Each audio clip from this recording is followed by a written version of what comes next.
Yesus perhatikan jalan semua orang yang Yesus kan kuatkan.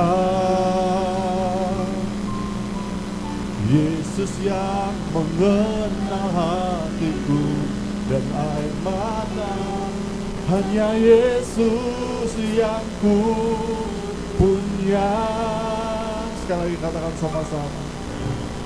Yesus perhatikan hidup semua orang yang lemah, Yesus kan kuatkan.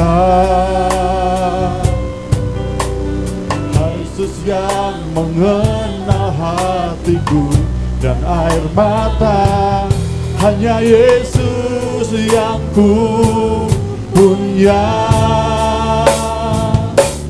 Di tengah ombak, Yesus menolong. Yesus berdiri menghardik, diam dan tenanglah. Di tengah gelombang, Yesus berjalan, tangannya pegang tanganku, ku tak akan goyah. Mari gereja Tuhan, boleh bawa pujian ini, katakan sekali lagi.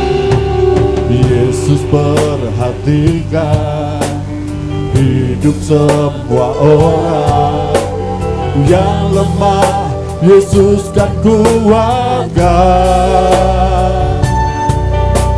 Yesus yang mengenal hatiku dan air mata, hanya Yesus yang ku. Mari mari sama-sama katakan. Di tengah ombak, Yesus menolong. Yesus berdiri menghardik, diam dan tenanglah. Di tengah gelombang, Dia berjalan,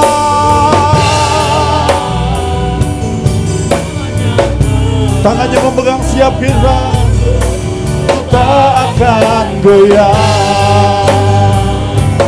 Di tengah gelombang, Yesus menolong. Yesus berdiri menghardik, diam dan tenanglah. Di tengah gelombang, Yesus berjalan, tangannya pegang tanganku, ku takkan goyah. Mari boleh imani pujian ini sama-sama. Katakan, Yesus perhatikan jalan semua orang yang lemah, Yesus kan kuatkan.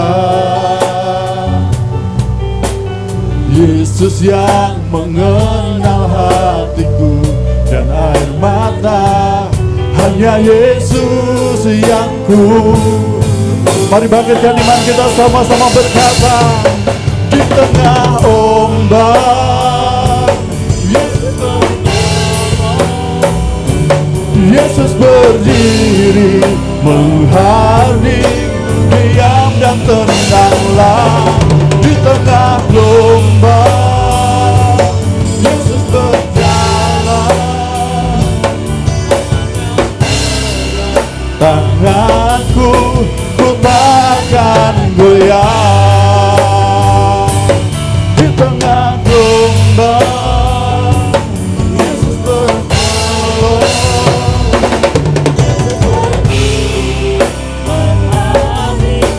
diam dan tenanglah. Di tengah gelombang, Dia berjalan, tangannya pegang tanganku, ku takkan goyah. Di tengah ombak, Yesus menolong. Di tengah diri menghardik. Mari gereja Tuhan, katakan sama-sama dengan imanmu.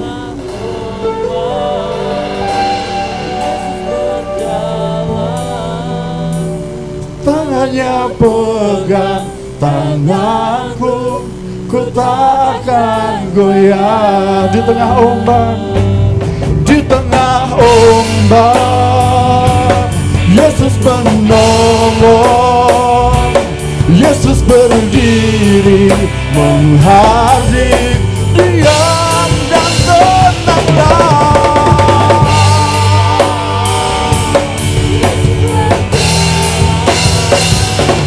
Tangannya pegang tanganku, ku takkan goyah. Tangannya pegang tanganku, ku takkan goyah. Sekali katakan, tangannya pegang tanganku, ku takkan goyah. Mari boleh sembah Dia bersama-sama pagi ini. Mari boleh menyembah Dia bersama-sama. Oh, di tengah gelombang, di tengah badai, Dia berkata, diam dan tenanglah. Diam dan tenanglah.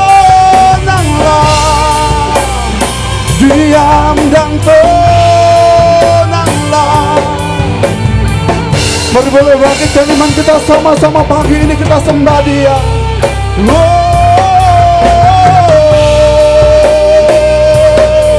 Yesus Tuhan, Yesus Tuhan. Kami tenang, kami kuat, kami bebas, kami sembuh di dalam Engkau ya Tuhan.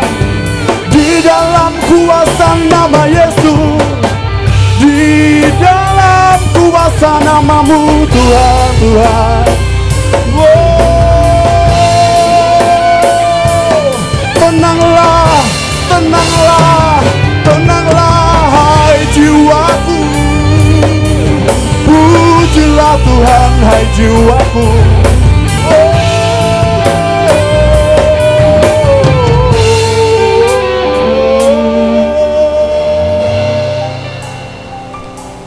Pujilah Tuhan hai jiwaku.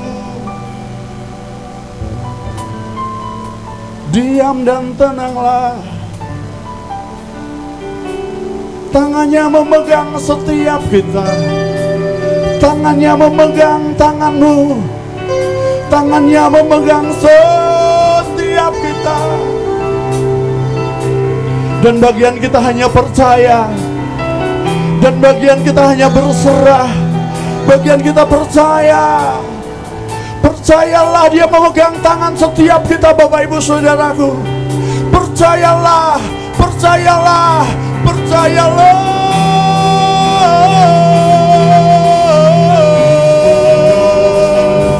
Hatiku percaya, aku disembuhkan. Hatiku percaya, aku dibebaskan. Hatiku percaya, aku dipulihkan. Hatiku percaya, aku lebih daripada pemenang. Hatiku percaya, aku lebih dari pemenang. Yesus Tuhan, Yesus Tuhan. Mari yang percaya boleh bangkit berdiri bersama-sama, Bapak Ibu Saudaraku. Shanggala lapat patap lapat patap lapat patap lapat patap lapat patap lapat. Izinkan Dia mengalirkan kuasa itu buat setiap kehidupan kita. Izinkan Dia mengalirkan kuasa atas hidupmu. Percaya saja, percaya saja. Ketika engkau berkata aku disembuhkan, maka kesembuhan itu terjadi. Ketika aku berkata aku dipulihkan, maka pemulihan itu terjadi di dalam nama Yesus Kristus Tuhan. Haleluya. Kami percaya Tuhan, kami percaya, kami percaya Yesus.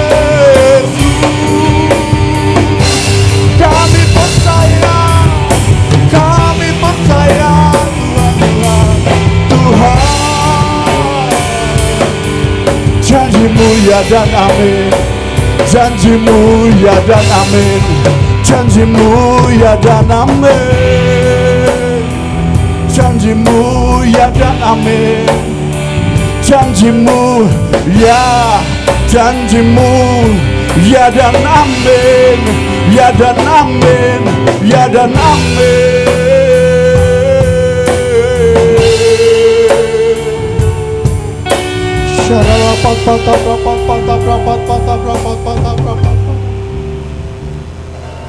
Di tengah ombak Yesus menolong. Yesus berdiri menghadiri, diam dan tenanglah. di tengah gelombang. Yesus berjalan, Tangannya pegang tanganku. tanganku. Bapak Ibu sendiri boleh katakan dengan percaya. Di tengah ombak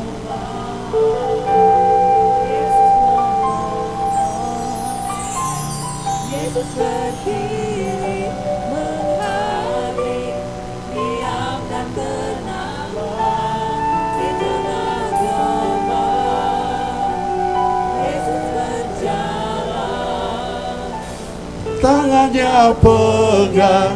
Tanganku Boleh dengan segenap hati katakan sekali lagi sama-sama. Di tengah ombak Yesus menolong. Yesus berdiri menghadiri, diam dan tenanglah di tengah badai. Yesus berjalan, tangannya memegang siap kita, tangannya pegang tanganku. Putar sekali lagi katakan sama-sama di tengah ombak. Di tengah ombak Yesus menolong. Yesus berdiri menghadiri, diam dan tenanglah di tengah gelombang. Dia berjalan, tangannya pegang tanganku, ku takkan goyah. Tangannya pegang, tangannya pegang tanganku, ku takkan goyah. Tangannya pegang tanganku, ku takkan goyah. Shalom saudara-saudara yang terkasih, kita berkumpul lagi di ibadah online hari Minggu tanggal 30 April 2023, dan hari ini saya akan berbicara mengenai victory over the storm of life, yaitu menang di atas badai kehidupan.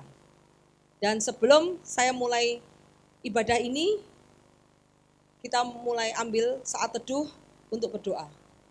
Tuhan, hamba-Mu saat ini menghadap kehadirat-Mu. Kau pimpin hamba-Mu, biarlah kekuatan daripada Roh Kudus menyertai hamba-Mu ini, menerangi hamba-Mu ini, sehingga apa yang kami katakan itu bukan berasal daripada kami sendiri, tetapi itu berasal daripada Roh Kudus yang menguasai pikiran, hati kami, dan perbuatan, perkataan kami semua, Tuhan. Biarlah hidup kami, perkataan kami dipimpin oleh Roh, supaya khotbah yang hamba bicarakan kepada jemaat ini bisa membawa kemenangan bagi setiap orang yang mendengar. Kami mau serahkan ibadah ini di dalam tangan Tuhan. Dan kami percaya firman yang ditabur tidak akan kembali sia-sia, tetapi firman itu akan menjadi benih tumbuh di hati anak-anak-Mu, sehingga mereka bisa mengarungi hidup ini bersama dengan iman terhadap Yesus Kristus. Terima kasih Tuhan, di dalam nama Yesus kami mau serahkan ibadah ini di dalam tangan-Mu. Dalam nama Yesus kami sudah berdoa, mengucap syukur, haleluya, amin. Hari ini saya akan melanjutkan khotbah Pak Budi Haji Salim mengenai badai. Kemarin Pak Budi Haji sudah berkata mengenai Raja Wali terbang di atas badai.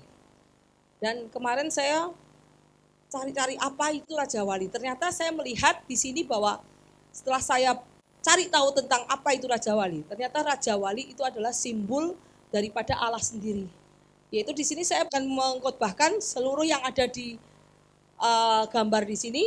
Yang pertama adalah bagaimana Raja Wali itu terbang di atas badai. Kita semua di dunia pasti mengalami badai. Tuhan juga mengalami badai. Tuhan juga mengalami penderitaan. Pada saat di dunia Yesus pun mengalami penderitaan. Kita juga akan mengalami penderitaan. Sama seperti Yesus, yes. Karena Yesus sudah mengalami penderitaan dulu. Dan Yesus sudah menang atas penderitaan. Yesus sudah menang atas maut. Yesus sudah menang atas dunia. Dan kita hanya mengikuti jejak Yesus. Dan kita akan seperti Yesus, yaitu menang, mengalahkan dunia, mengalahkan maut, dan mengalahkan badai kehidupan.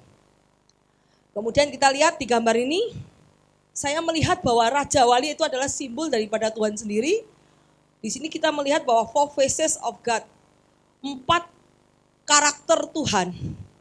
Mereka adalah serubim. Serubim adalah malaikat penjaga, malaikat yang menjaga di tahta Tuhan. Itu ada 4 wajah, yaitu yang ada di selatan adalah wajah daripada manusia, yang di utara adalah wajah daripada eagle, elang, Raja Wali, dan yang di barat adalah wajah dari ox atau sapi, dan yang di timur adalah wajah daripada lion atau singa dari Yehuda. Ternyata ini adalah gambaran pancaran karakter daripada the image of God. Gambaran dari karakter Allah sendiri. Nanti kita akan belajar mengenai ini.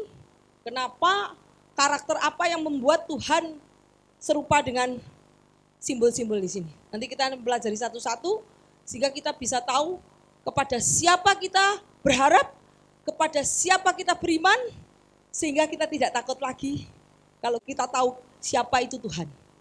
Kemudian di sini kita akan melihat bahwa pengalaman Yesus saat Yesus di dunia, Yesus sudah mengalahkan banyak sakit penyakit, Yesus sudah mengalahkan kekurangan, Yesus sudah mengalahkan segala maut, Yesus sudah mengalahkan segalanya, susah payah di dunia, penderitaan dunia sudah alami. Dan Yesus sudah menang atas semuanya. Dan dia siap memberi kemenangan kepada kita.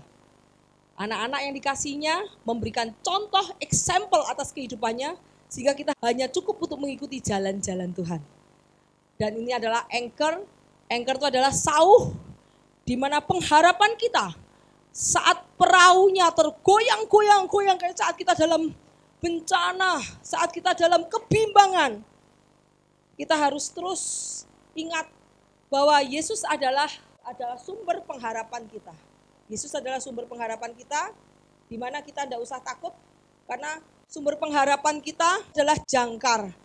Jangkar itu adalah bahwa kita berharap, bahwa kita akan tetap tenang jika kita berharap kepada Kristus. Kita tahu, kita akan mengenal dengan baik siapa sumber pengharapan kita. Ayatnya kita lihat 1 Korintus 13 ayat 13. Demikianlah ketiga kita belajar ya. Di mana-mana selalu ada iman, pengharapan, dan kasih. Apa itu iman, pengharapan, dan kasih? Di sini kita belajar. Ternyata di antara semuanya yang paling tertinggi adalah kasih. Kita lihat, kita tahu iman, yes kita tahu iman. Kita berapa banyak kita belajar di gereja soal iman. Itu kita tahu. Apakah pengharapan? Nah ini orang lain ada sebagian tidak tahu. Apa itu hope? Apa itu pengharapan? Ya kita belajar di sini dan kita belajar nanti kasih. Yuk kita belajar di sini. Oleh karena pengharapan yang disediakan bagi kamu di surga. Tentang pengharapan itu telah dilebih dahulu kamu dengar dalam firman kebenaran dan Injil. Jadi kalau kita mempunyai pengharapan di dalam Kristus, pengharapan atas keselamatan. Karena pada saat kita percaya oleh Yesus yang mati dan menebus kita, itu adalah kita percaya oleh iman. Tetapi percaya dengan iman pun tidak cukup. Karena kita masih di dunia ini. Kenapa tidak cukup? Karena di dunia ini kita masih disesat-sesatkan oleh iblis. Iblis berusaha mengambil keselamatan kita. Iblis berusaha menggagalkan keselamatan kita. Kenapa itu? Makanya kita harus mempunyai pengharapan keselamatan. Jadi pada saat kita percaya dengan iman, selama kita masih hidup di bumi, keselamatan itu jauh, masih jauh. Kenapa? Karena kita dihukum, dihakimi bukan oleh iman, tetapi oleh perbuatan-perbuatan iman. Kita dihakimi oleh perbuatan-perbuatan kita, bukan oleh iman lagi. Yes, kita diselamatkan oleh iman, tetapi kita dihakimi oleh perbuatan kita. Jadi kita masih ada pengharapan untuk keselamatan dalam Yesus Kristus Yesus. Kita lihat di sini bahwa pengharapan itu seperti jangkar. Kenapa disebut sauh jangkar? Karena pada saat kapal itu goyang ke kanan kemari, kita wah, saat badai, kita buru-buru mengeluarkan jangkar kita, sauh kita. Dan jangkar kita ditaruh di batu apa di tempat yang tidak gampang goncang. Sehingga kapal itu menjadi tenang. Karena itu kita punya pengharapan di dalam Kristus. Saat kita berdiri di batu karang yang teguh. Saat jangkar kita ditaruh di batu karang. Saat itu kapal kita tidak akan karam. Kapal kita akan tenang. Kita lihat di Ibrani 19 ayat 20. Pengharapan itu adalah sauh yang kuat dan aman bagi jiwa kita yang telah dilabuhkan sampai kepada belakang tabir. Jadi pengharapan itu sampai ke belakang tabir.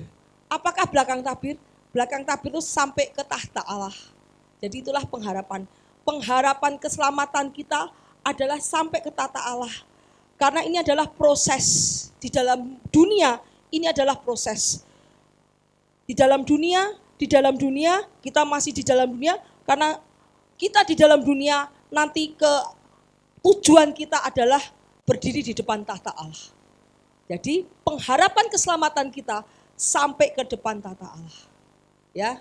Jadi karena dunia ini adalah sementara. Dunia ini adalah sementara. Karena tujuan kita itu adalah menghadap tahta Allah. Menghadap tahta Allah keselamatan. Tetapi di antara dunia ini kita masih disesatkan oleh iblis supaya menjauh dari tahta Allah. Jadi pengharapan kita adalah keselamatan sehingga kita bisa berdiri di belakang tabir, yaitu di muka Allah. Kita lihat bahwa di mana Yesus telah masuk sebagai perintis bagi kita ketika ia menurut peraturan Melkisedek menjadi imam besar. Apa itu Bu artinya imam besar? Kita tahu bahwa setelah Yesus naik ke surga, Yesus menjadi imam besar di sini. Dia menjadi perantara bagi manusia dan perantara bagi Allah. Tugas Yesus di surga sekarang sebagai apa? High priest, imam besar. Menjadi perantara antara manusia dengan antara Tuhan. Jadi kita tahu bahwa Yesus tugasnya adalah menjadi pendamai antara manusia dan antara Tuhan. Sehingga manusia bisa layak berdiri di hadapan tahta Allah. Karena tanpa kekudusan engkau tidak akan bisa melihat Allah. Dan tanpa iman engkau tidak akan berkenan kepada Allah. Ya, jadi tugasnya Tuhan adalah sebagai high priest antara dunia dengan surga. Yang saya tadi sudah jelaskan. Dan oleh dia juga kita boleh jalan masuk oleh iman. Jalan masuk ke pengharapan oleh iman kepada Yesus Kristus. Kalau engkau percaya anak Allah, engkau akan mendapatkan keselamatan dan engkau bisa berdiri di depan tahta Allah. Ya, karena Yesus sebagai pendamai kepada kasih karunia, di dalam kasih karunia ini kita bisa berdiri, kita bermegah. Kita bisa bermegah, bisa berdiri di hadapan tahta Allah. Dalam pengharapan yang menerima kemuliaan Allah. Dan bukan hanya itu saja, kita malah bermegah dalam kesengsaraan kita karena kita tahu bahwa kesengsaraan itu menimbulkan ketekunan. Ketekunan menimbulkan tahan uji. Dan tahan uji menimbulkan pengharapan. Jadi kita tahu. Jadi makanya ada tulisan iman, pengharapan dan kasih. Kita masuk ke grace kasih karunia oleh Tuhan. Kita masuk oleh iman. Apakah iman itu Bu? Iman itu percaya kepada Tuhan bahwa dia telah mati bagi kamu dan kamu diselamatkan oleh dosa-dosa yang Tuhan sudah ditimpakan kepada Tuhan. Itu iman. Kau mengaku dengan mulutmu bahwa Yesus adalah anak Allah dan Yesus sudah mati bagi engkau menebus dosamu, itu iman. Tetapi ada pengharapan akan keselamatan. Kenapa? Karena kita masih hidup di dunia ini. Kecuali kamu percaya Yesus, hari itu juga kamu mati. Langsung kamu menuju ke tahta Allah. Tetapi karena kamu masih hidup di dunia, Di dunia di mana ada orang jahat yang menyesatkan kamu, di mana ada iblis, kamu pasti ada pengharapan atas keselamatan. Ya. Jadi di dunia ini kita bermegah oleh kesengsaraan dan ketekunan menimbulkan tahan uji dan tahan uji menimbulkan pengharapan. Dan pengharapan tidak mengecewakan karena kasih Allah telah dicurahkan dalam hati kita oleh Roh Kudus yang dikaruniakan kepada kita. Kita lanjutkan, sebab kita diselamatkan dalam pengharapan akan Kristus. Pengharapan akan surga, pengharapan akan kehidupan yang lebih baik. Tetapi pengharapan yang dilihat bukan pengharapan lagi, tetapi bagaimana orang masih mengharapkan apa yang dilihatnya. Jika ia mengharapkan apa yang tidak kita lihat, kita menantikannya di tangan tekun. Jadi kita lihat kalau kita doa, kita punya iman, pasti disembuhkan, pasti dapat, pasti Tuhan berkati, pasti Tuhan pulihkan. Tapi belum mendapatkan apa yang kau inginkan, yang kau butuhkan, tetaplah kamu mempunyai satu lagi pengharapan. Pengharapan atas imanmu. Karena pengharapan itu adalah kita diselamatkan oleh pengharapan. Dan satu lagi ayat ini, pengharapan tidak mengecewakan. Waktu Tuhan bukan waktu kita. Saat kita bertekun dalam penderitaan, penderitaan itu akan menimbulkan tahan uji dan kemudian menimbulkan ketekunan. Ya, kita lihat ayatnya, sebab kamu tahu bahwa ujian iman kamu perlu diuji enggak? Diuji. Kenapa? Apakah imanmu iman anak-anak, iman dewasa, yang mature itu sudah sangat akil balik atau dewasa? Kalau iman anak-anak, Tuhan saya mau ini, harus dapat, enggak dapat ngambek, itu masih iman bayi. Tetapi iman kita tuh naik ke atas, selalu naik. Jangan sampai iman kita cuma di sini-sini aja. Iman kita akan disempurnakan oleh Tuhan. Jadi iman kita juga diuji. Kalau hari ini kamu belum dapat doa, tetaplah tekun. Penderitaanmu menghasilkan ketekunan. Ketekunan menghasilkan tahan uji. Tahan uji menimbulkan pengharapan. Dan Tuhan berkata pengharapan tidak mengecewakan. Jadi pada saat engkau berdoa, belum dijawab, tetaplah bertekun dalam doa dan dalam pengharapan. Dan pengharapanmu tidak mengecewakan dan kamu akan menerima mujizat. Amin. Kemudian kita lihat bahwa ujian terhadap imanmu itu menghasilkan ketekunan. Iman pun harus diuji. Apakah imanmu anak-anak, imanmu bayi, imanmu akil balik, imanmu dewasa? Bagaimana iman anak-anak? Iman anak-anak kamu minta sesuatu dan kamu harus dapat hari ini. Kalau enggak kamu ngambek. Iman akil balik, kamu minta sesuatu dan kamu belum mendapatkannya, kamu tetap bersabar. Iman dewasa itu lebih hebat lagi. Sekalipun Tuhan tidak memberikan apa-apa kepadaku, sekalipun doaku tidak dikabulkan Tuhan, aku tetap percaya. Itu adalah iman yang dewasa. Unshakable faith, iman yang tidak tergoncangkan. Iman yang mengasihi Tuhan karena kamu mengasihi Tuhan. Iman yang mengasihi bukan karena Tuhan sudah memberikan apa-apa. Iman yang bukan materialistis, tetapi iman karena engkau mengasihi Tuhan lebih dari semua ini. Lebih dari kesembuhanmu, lebih dari hartamu, lebih dari apa yang kau punya, itu iman yang mature. Jadi Tuhan pun harus menguji imanmu. Karena apa? Iman tuh makin lama harus makin sempurna. Kemudian kita lihat, biarkan ketekunan itu membuahkan hasil yang matang. Supaya kamu menjadi sempurna. Seperti Tuhan, imannya sempurna. Bagaimana kita tahu iman sempurna? Pada saat di Taman Getsemani kita lihat. Pada waktu Tuhan menyerahkan dirinya. Tuhan, aku berdoa cawan ini lalu daripadaku. Tetapi apa yang kata Tuhan pada saat dia berdoa kepada Allahnya? Sekalipun aku harus meminumnya, jadilah kehendakmu. Itu adalah iman yang dewasa, iman yang sempurna. Karena tidak semua keinginan Yesus dipenuhi. Pada saat di Getsemani Tuhan berkata, Tuhan kalau bisa cawan ini lalu. Tetapi cawan itu tidak lalu. Tapi ya kalau aku harus minumnya, kehendakmu yang jadi. Itu iman yang dewasa.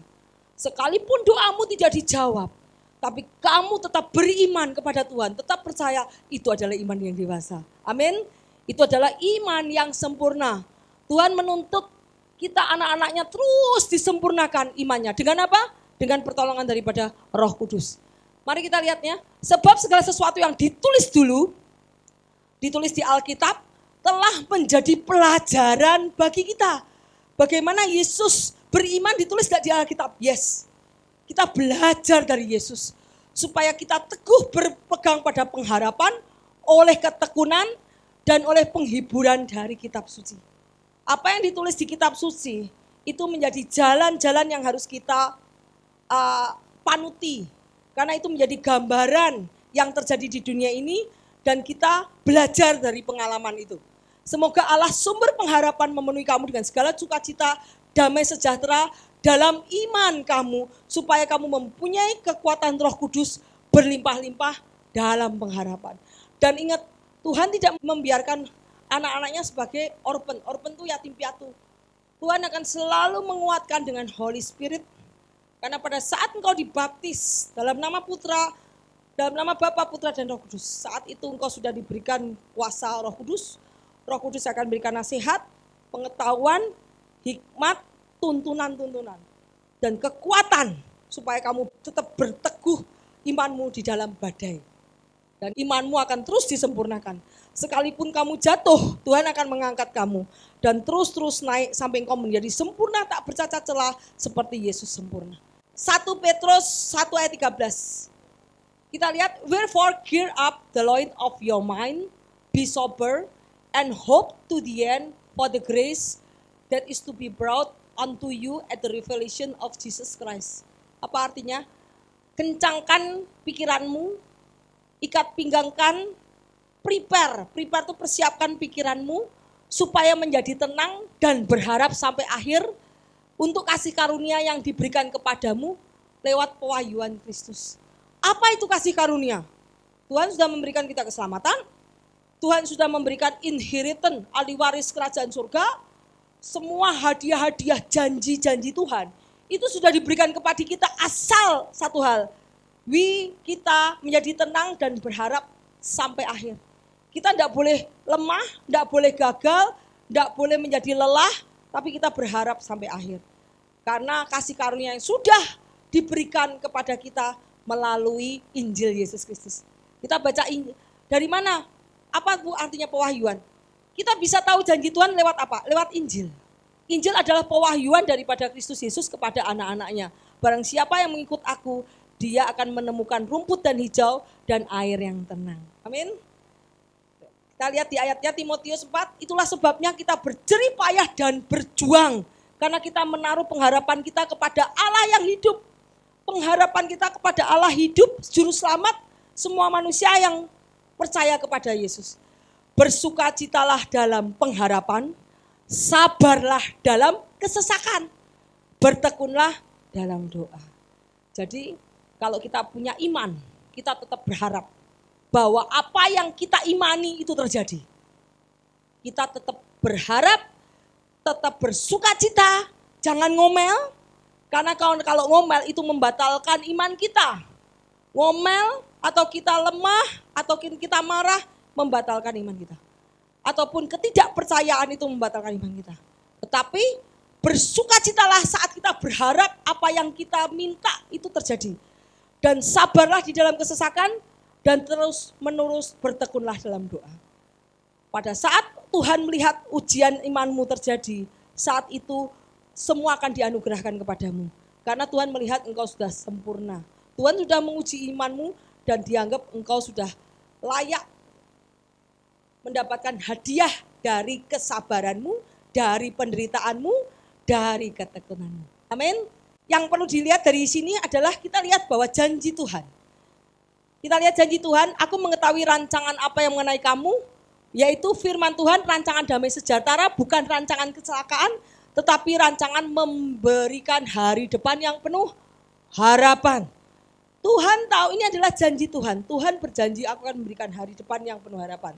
Tuhan adalah Bapak kita anak. Tidak mungkin seorang Bapak memberikan, kamu besok kamu masa depanmu jelek. Tidak. Bapak kepada anak selalu memberikan hari depan yang penuh harapan. Itu adalah janji Tuhan yang kita harus ingat di dalam pikiran kita. Dan Mazmur 33:18, mata Tuhan tertuju kepada mereka yang takut akan Dia dan kepada mereka yang tetap berharap. Jadi tetaplah berharap, karena pengharapanmu tidak akan sia-sia. Dan kita lihat, rendahkanlah dirimu di bawah tangannya yang kuat supaya kamu ditinggikan pada waktunya. Jadi pada saat engkau berharap pada Tuhan, saat kau merendahkan diri di kaki Tuhan, nanti suatu waktu Tuhan akan meninggikan engkau pada waktunya Tuhan. Pada saat Tuhan lihat, wah imanmu sudah cukup, aku sudah menguji imanmu, saatnya engkau akan dinaikkan. Ingat pada saat Yusuf, bagaimana dia diuji dalam penderitaan. Pada saat dia keluar dari rumah bapaknya, dia dijual, dia menderita jadi budak, kemudian dibawa ke rumah Potifar sebagai apa? Servant itu sebagai budak juga. Dia dipenjara jadi budak.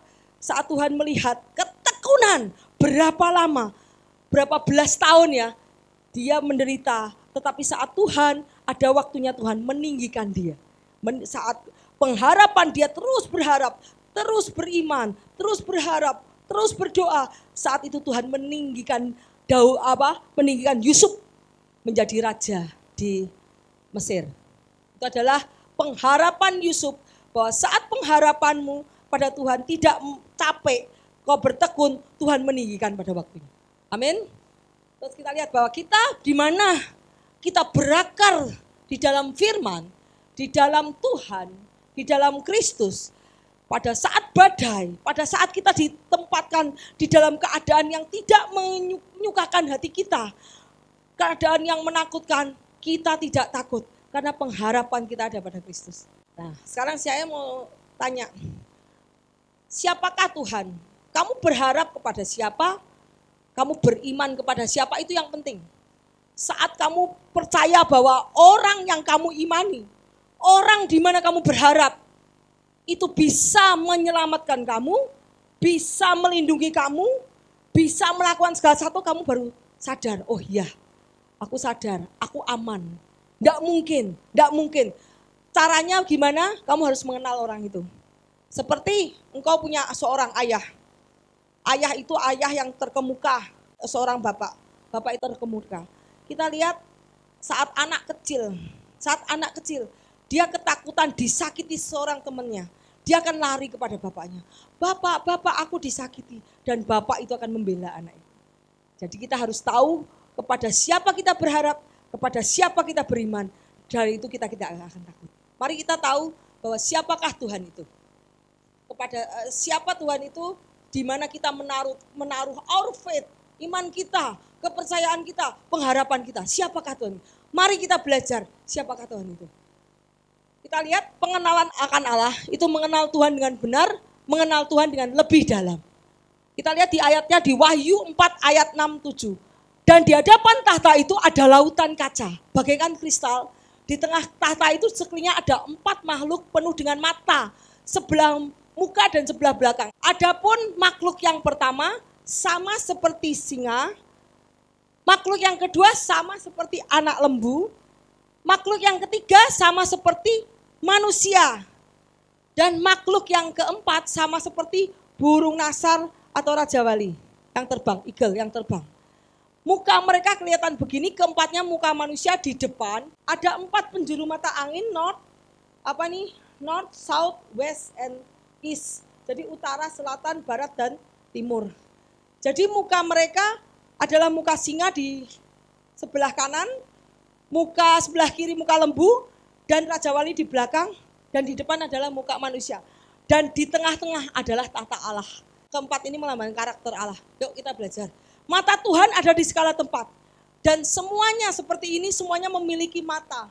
Dan di bawahnya juga ada cincin seperti ini memiliki mata. Apakah mata itu?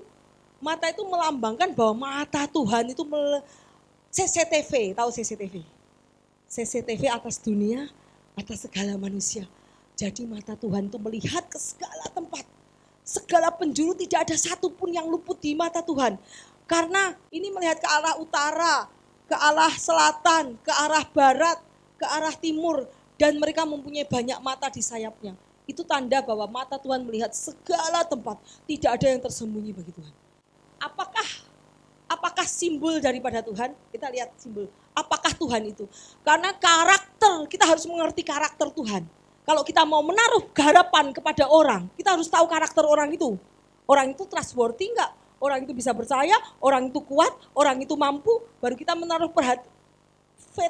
kepercayaan kita kepada orang. Kalau kita berharap orang itu sanggup menolong, sanggup melindungi kita, sanggup melakukan apapun, kita harus tahu karakter orang itu. Kita belajar karakter Tuhan. Lion itu victory. Jadi Tuhan sudah menang atas sin, atas dosa, atas kematian, atas evil itu iblis, dan atas dunia. Empat simbol tadi melambangkan kekuatan Allah. Siapa Tuhan? Sebab semua yang lahir dari Allah mengalahkan dunia. Dan inilah kemenangan yang mengalahkan dunia, iman kita.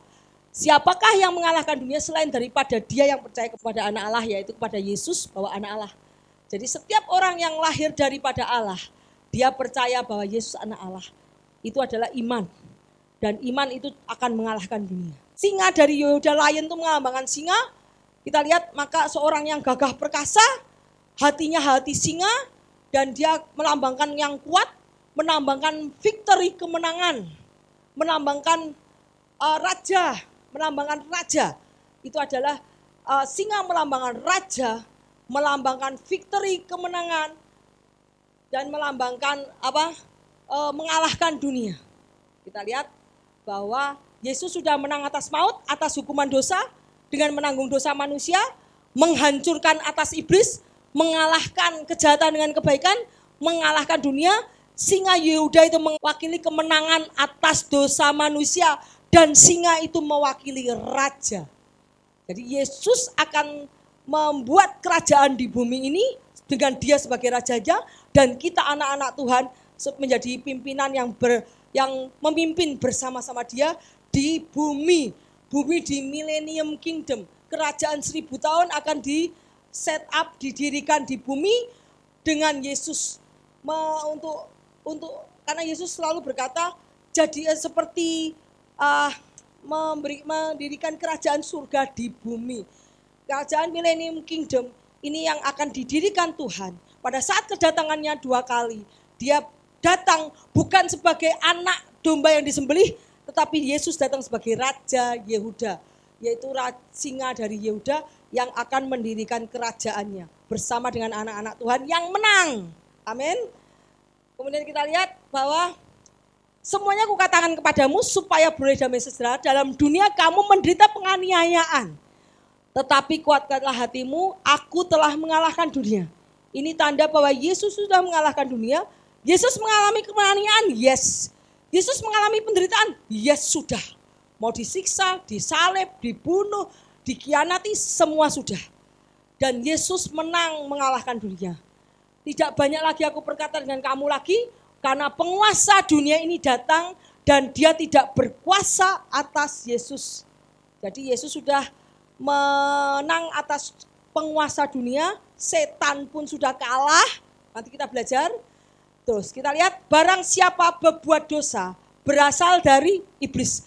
Barang siapa yang tetap berbuat dosa itu berasal dari iblis. Terhadap iblis berbuat dosa dari mulanya.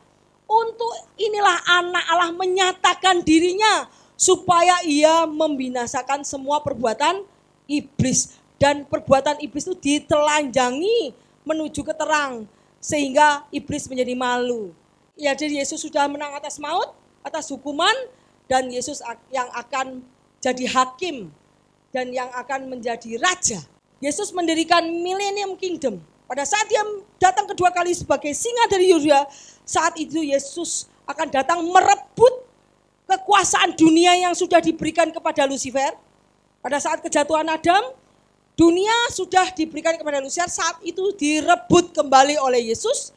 Dan Yesus membinasakan Lucifer dan semua pengikutnya, dan anak-anak Tuhan akan datang ke bumi yang keluar dari rapture, dibawa ke bumi dan untuk mendirikan Millennium Kingdom.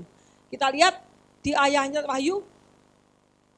Lalu berkatalah seorang dari tua-tua, janganlah engkau menangis, sesungguhnya singa dari suku Yehuda yaitu tunas Daud telah menang, sehingga ia dapat membuka gulungan kitab itu dan membuka ke-7 meterainya.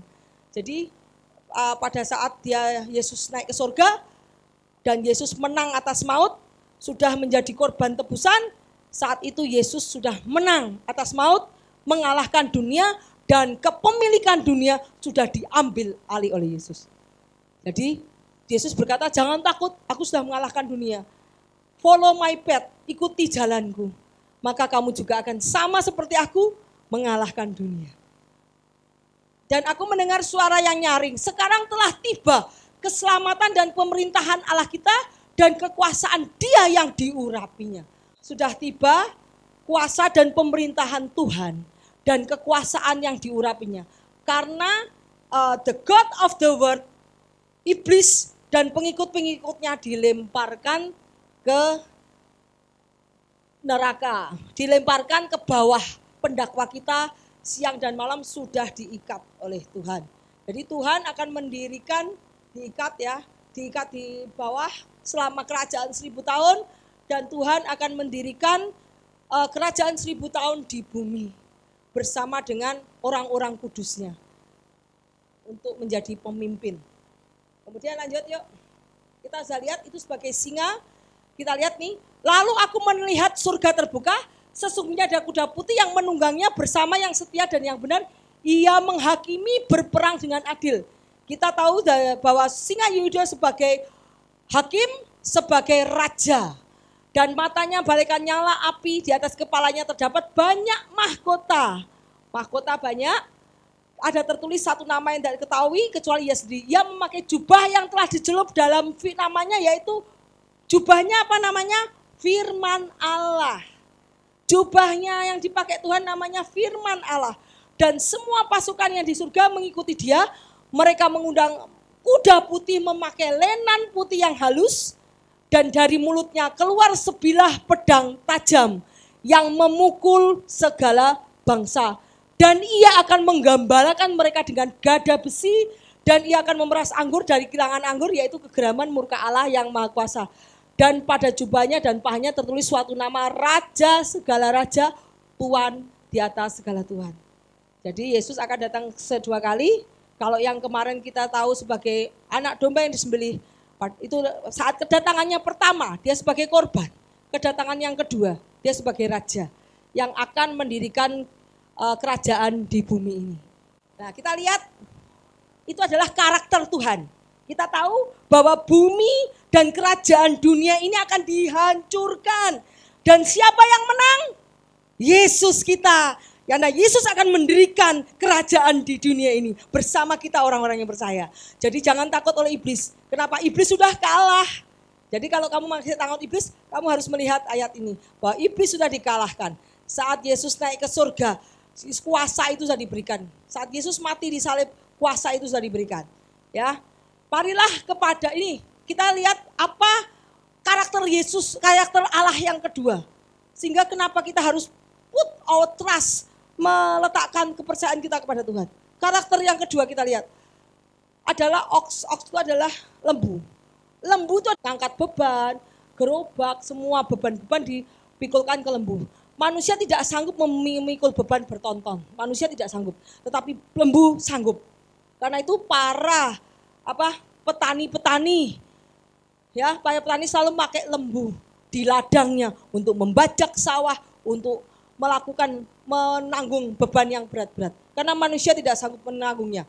Kita lihat bahwa lembu adalah memikul beban dan lembu sebagai korban. Sembelihan juga yes. Dan kemudian lembu itu taat. Lembu kalau disuruh ke kiri, nurut enggak? Nurut. Kalau disuruh ke kanan, nurut enggak? Nurut. Jadi lembu di sana jeblek, dia ikut. Sana jeblek. Jadi lembu adalah ketaatan dan kesetiaan terhadap pemiliknya. Ya, yang pemiliknya itu yang mengarahkan dia suruh kemana. Kamu ke kanan, ya ikut ke kanan. Ke kiri, ikut ke kiri. Yaitu lembu adalah suatu ketaatan. Karakter ketaatan dan kesetiaan kepada pemiliknya. Kita belajar, kerbau diakui sebagai hewan yang dengan sabar bekerja untuk pemiliknya. Dia kuat, mampu memikul beban dan mengenal pemiliknya. Yesus bekerja sebagai orang yang melayani, bukan dilayani. Aku datang untuk melayani, bukan melayani. Jadi kalau kamu sudah menjadi alat Kristus, bukannya terus jadi petantang-petenteng. No, hiduplah seperti Kristus hidup. dia rendah hati, dia humble, dia melayani. Jangan kalau kamu masih petantang-tantang itu belum lahir baru. Ya, kalau masih sombong belum lahir baru, bertobatlah. Kita lihat kalau tidak ada lembu, tidak ada gandum. Tetapi dengan kekuatan sapi banyak hasil. Kenapa? Sapi digunakan untuk membajak sawah, kalau padi. Dulu padi tidak ada penggilingan kayak sekarang. Kalau sekarang dimasukin ke mesin jebret, keluar padi. Kalau dulu zaman dulu diinjak-injak sama lembu. Jadi keluar padinya, terpisah dari kulitnya. Jadi kalau ada lembu dengan kekuatan sapi banyak hasil. Dan itu menjadi gambaran dari Kristus. Yesus pun bekerja melayani banyak orang untuk Bapaknya. Dan apa yang dihasilkan? Tuayan yang banyak untuk Tuhan. Jelas? Hasil itu adalah tuayan, jiwa-jiwa yang bertobat, yang kembali, yang tadinya sesat meninggalkan Bapa di surga, dibatari Yesus untuk mendekat kembali, yaitu tuayan yang dihasilkan Yesus, yaitu seperti karakter daripada lembu ini. Terus kita lihat ayatnya, marilah kepadaku semua yang letih lesu dan beban berat, aku akan memberikan kelegaan kepada kamu. Pikulah kuk yang kupasang, belajarlah padaku. Yesus bilang, belajarlah padaku. Yesus bilang, karena aku lemah lembut dan rendah hati, dan jiwamu mendapat ketenangan. Bagi yang belum lemah lembut, bagi yang belum rendah hati, belajarlah pada Yesus. Karena dengan belajar pada Yesus, kamu mendapat ketenangan. Sebab kuk yang kupasang itu enak, bebanku pun ringan. Nah, kita lihat bahwa Yesus menanggung beban atas dosa kita, kesalahan kita. Harusnya kita yang dihukum mati, tetapi semua itu dibebankan kepada Yesus. Kita lihat bagaimana, apakah gembala-gembala di dunia saat itu seperti lembu juga, karakternya seperti lembu, kita lihat. Tetapi ia menjawab, celakalah kamu juga ahli Taurat, sebab kamu meletakkan beban yang tidak terpikul pada orang, tapi kamu sendiri tidak menyentuh bebannya dengan satu pun. Jadi pada saat itu, ahli-ahli Taurat, Imam Farisi, dia memberikan beban-beban kepada orang, tapi dia sendiri tidak menyentuh.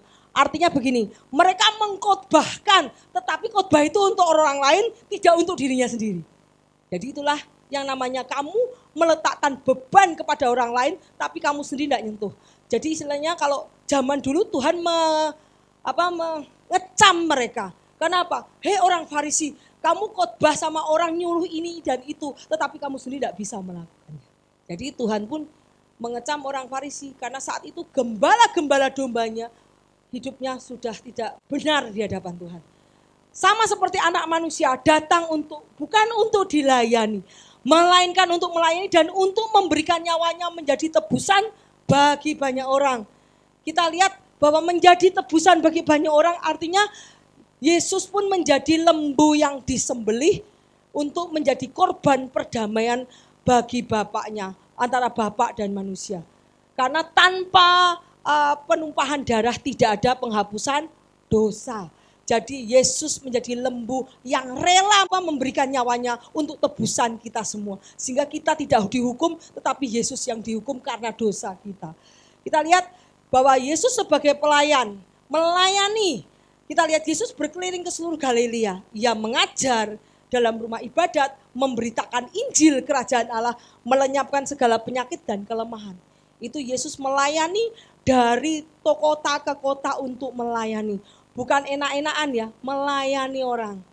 Ya, lihat di ayatnya, ia sendiri memikul dosa kita dalam tubuhnya di kayu salib supaya kita yang telah mati terhadap dosa hidup oleh kebenaran. Oleh bilur-bilurnya kita sembuh. Tetapi ia tertikam oleh karena pemberontakan kita, ia diremukkan oleh karena kejahatan kita. Ganjaran yang mendatangkan selama kita ditimpakan padanya, oleh bilurnya kita menjadi sembuh. Kita sekalian sesat seperti domba, masing-masing mengambil jalannya sendiri. Tetapi Tuhan telah menimpakan kepadanya kejahatan kita. Jadi Yesus itu menanggung beban dosa manusia, kesalahan manusia, sama. Manusia tidak akan bisa menanggungnya karena manusia sendiri berdosa. Hanya orang yang tidak berdosa yang bisa menyelamatkan manusia dari dosa. Karena itu Tuhan seperti lembu, yaitu menanggung ini. Memang Tuhan berdosa, tidak ada yang ada di Alkitab bilang bahwa aku tidak berdosa.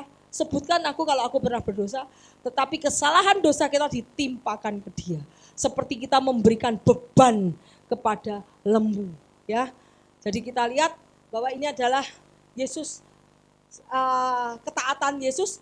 Kita lihat di ayatnya Yohanes, sebab aku telah turun dari surga bukan untuk melakukan kehendakku, tetapi untuk melakukan kehendak Dia yang mengutus aku.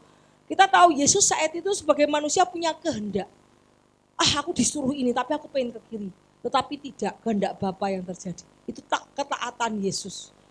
Dan inilah yang kehendak Dia yang telah mengutus aku, yaitu supaya dari semua yang telah diberikannya kepadaku jangan ada yang hilang. Wow. Kita lihat di ayatnya, dan inilah kehendak Dia yang telah mengutus aku, yaitu dari semua yang telah diberikannya kepadaku jangan ada yang hilang, tetapi supaya ku bangkitkan pada akhir zaman. Jadi semua anak-anak akan dibangkitkan oleh Yesus pada akhir zaman. Sebab inilah kehendak Bapakku, yaitu supaya setiap orang yang melihat anak dan percaya kepadanya beroleh hidup yang kekal. Dan supaya aku membangkitkannya pada akhir zaman. Jadi tujuan Yesus adalah kebangkitan tubuh yang baru, tubuh yang tidak berdosa, tubuh yang sama pada saat Adam dan Hawa belum jatuh di dalam dosa yang akan dibangkitkan kembali. Sehingga tubuh yang bersama dengan Bapaknya, tubuh yang kekudusan, tubuh kemuliaan. Kita lihat, demikianlah kita ketahui kasih Kristus yang mau menyerahkan nyawa anaknya bagi penebusan banyak orang. Bahwa Ia telah menyerahkan nyawanya untuk kita. Jadi kita pun wajib menyerahkan nyawa untuk saudara-saudara kita. Yaitu sempurna kasih dari iman. Dari kita belajar dari iman, pengharapan, dan kasih. Yang terbesar adalah kasih. Kasih yang terbesar itu adalah kasih yang rela menyerahkan nyawanya bagi orang lain. Kalau kamu menyerahkan duitnya bisa, tapi bisakah seorang teman menyerahkan nyawanya? Bisakah seorang orang tua menyerahkan nyawa bagi anaknya? Itu adalah kasih yang terbesar. Dari iman, pengharapan, kasih yang terbesar adalah kasih. Kasih yang rela memberikan nyawanya bagi orang lain. Kita lihat bahwa Yesus rela memberikan nyawanya bagi orang lain. Faith membuat semua mungkin. Iman membuat semua mungkin. Pengharapan membuat semuanya bekerja. Saat engkau berharap doamu dijawab, itu bekerja. Dan kemudian kasih membuat semuanya jadi indah. Jadi itu kita belajar dari faith, love, hope, and love. Kita lihat sapi sebagai korban ya. Kita lihat Imamat 1 ayat 34. Jikalau persembahanmu merupakan korban bakaran dari lembu, haruslah ia mempersembahkan seekor jantan yang tidak bercela. Ia harus membawanya ke pintu kemah pertemuan supaya Tuhan berkenan akan dia. Ia harus meletakkan tangannya ke atas kepala beban bakaran itu sehingga baginya persembahan itu diperkenan untuk mengadakan perdamaian bagi dia. Jadi Yesus itu sebagai lembu, karena lembu sebagai korban bakaran perdamaian dengan Allah. Jadi Ia sendiri telah memukul dosa kita di dalam tubuhnya di kayu salib supaya kita yang telah mati terhadap dosa hidup oleh kebenaran dan diperdamaikan dengan Tuhan. Terus Tuhan bilang, di sini dibilang soal lembu tidak bercela. Di Yohanes kita belajar bahwa siapakah di antara kamu yang membuktikan bahwa aku berbuat dosa? Tidak ada yang bisa membuktikan bahwa Yesus berdosa. Karena itu Yesus disebut tidak bercacat celah, korban yang sempurna karena Yesus tidak berdosa. Yesus telah ditentukan oleh Allah menjadi jalan perdamaian karena iman di dalam darahnya. Ini dibuat untuk menunjukkan keadilannya karena telah membiarkan dosa yang telah terjadi pada masa kesabarannya. Dulu Tuhan masih membiarkan dosa-dosa. Saat ini Tuhan bilang tidak. Aku tidak bisa membiarkan dosa menguasai anak-anakku lagi. Aku harus stop sinning dengan memberikan contoh untuk hidup. Pet itu jalan. Supaya jalan kebenaran untuk datang kepada Bapa, ya. Sebab jikalau kita ketika masih seteru diperdamaikan dengan Allah oleh kematian anaknya, lebih-lebih sekarang yang telah dibenarkan, pasti kita akan diselamatkan oleh hidupnya. Sebab Allah mendamaikan dunia dengan dirinya oleh Kristus dengan tidak memperhitungkan pelanggaran. Jadi dosa kita tidak diperhitungkan lagi. Ia telah mempercayakan berita perdamaian kepada kami. Dia yang tidak mengenal dosa telah dibuatnya menjadi dosa karena kita, supaya dalam Dia kita dibenarkan oleh Allah. Karena itu saudara-saudara, kita harus memberikan tubuh kita, memberikan hidup kita sebagai persembahan yang kudus, yang berkenan di dalam untuk Tuhan. Ya, jadi itu adalah kita harus mempersembahkan hidup kita sebagai korban yang benar di hadapan Tuhan, yang tidak bercacat-cacat di hadapan Tuhan, sebagai korban karena Tuhan sudah membebaskan kita dari maut, yaitu upah dosa adalah maut, maut adalah kematian, tetapi Tuhan memberikan hidup dan kita harus memberikan hidup kita yang sudah dibayar lunas di kayu salib untuk anggota-anggota kebenaran. Kita lihat Yesus sebagai manusia itu sebagai perantara, sebagai high priest, imam agung, yaitu sebagai penghapus dosa, membawa kebenaran dan kekudusan kepada banyak orang. Wajah Allah sebagai manusia yaitu Yesus Kristus, berbicara tentang Yesus sebagai human, manusia sungguhan. Manusia itu mempunyai apa? Kehendak, pikiran, emosi, sakit, sedih, itu emosional sekali. Yang dialami manusia, Yesus mengalami, yes. Karena Yesus pun pada saat di dunia dia sebagai manusia tulen. Amin. Wah, jadi hal-hal mengenai manusia, Yesus mengalami. Kita tidak bisa minta nasihat kepada orang yang tidak mengalami. Misalnya kita menikah, ada bentrok dengan pasangan kita. Kita minta nasihat sama orang yang tidak pernah menikah, itu salah. Jangan minta nasihat kepada orang yang tidak menikah. Kalau kamu menikah. Nah, jadi Yesus pun mengalami sebagai manusia. Kita lihat ayatnya, setelah zaman dulu Allah berulang kali dalam berbagai cara berbicara kepada nenek moyang kita dengan perantaraan nabi-nabi. Maka pada zaman akhir ini Ia telah berbicara kepada kita dengan perantaraan anaknya yaitu Yesus Kristus. Yang telah Ia tetapkan sebagai yang berhak menerima segala sesuatu yang ada. Oleh Dia Allah menjadikan alam semesta. Ialah adalah cahaya kemuliaan Allah dalam gambar wujud Allah yang menopang segala yang ada dengan firman-Nya, lagi-lagi firman-Nya. Yang penuh kekuasaan, setelah Ia selesai mengadakan penyucian dosa, Ia duduk di sebelah kanan Allah Bapa. Tak lihat nih pekerjaan Yesus ini gila sekali. Aduh, berat sekali. Kerjanya keras. Yesus orang yang rajin ya. Dia datang ke dunia memberikan jalan hidup dan kebenaran, kemudian Dia menyucikan sebagai imam di heavenly court, heavenly itu sebagai imam di surga. Yesus sebagai imam di surga, perantara antara bumi dan Bapaknya. Setelah Dia menguduskan, Dia yang duduk menjadi penghakim. Dari sini semua adalah pekerjaan Yesus. Wow, luar biasa. Setelah selesai mengadakan penyucian dosa, setelah selesai dengan imam agungnya, Dia duduk di sebelah kanan yang maha besar di tempat yang tinggi. Wow. Jadi itulah kerjaan Yesus. Jadi Yesus tidak nganggur sekarang. Yesus masih di sini. Yesus masih di sini sebagai perantara. Dia mendengar doa-doamu. Dia mendengar pujian-pujianmu. Dia mendengar tangisanmu. Yesus masih di sini. Sampai selesai nanti Dia pindah dari imam agung menjadi raja, menjadi hakim. Dan doa-doamu sudah selesai. Makanya sebelum waktu itu selesai,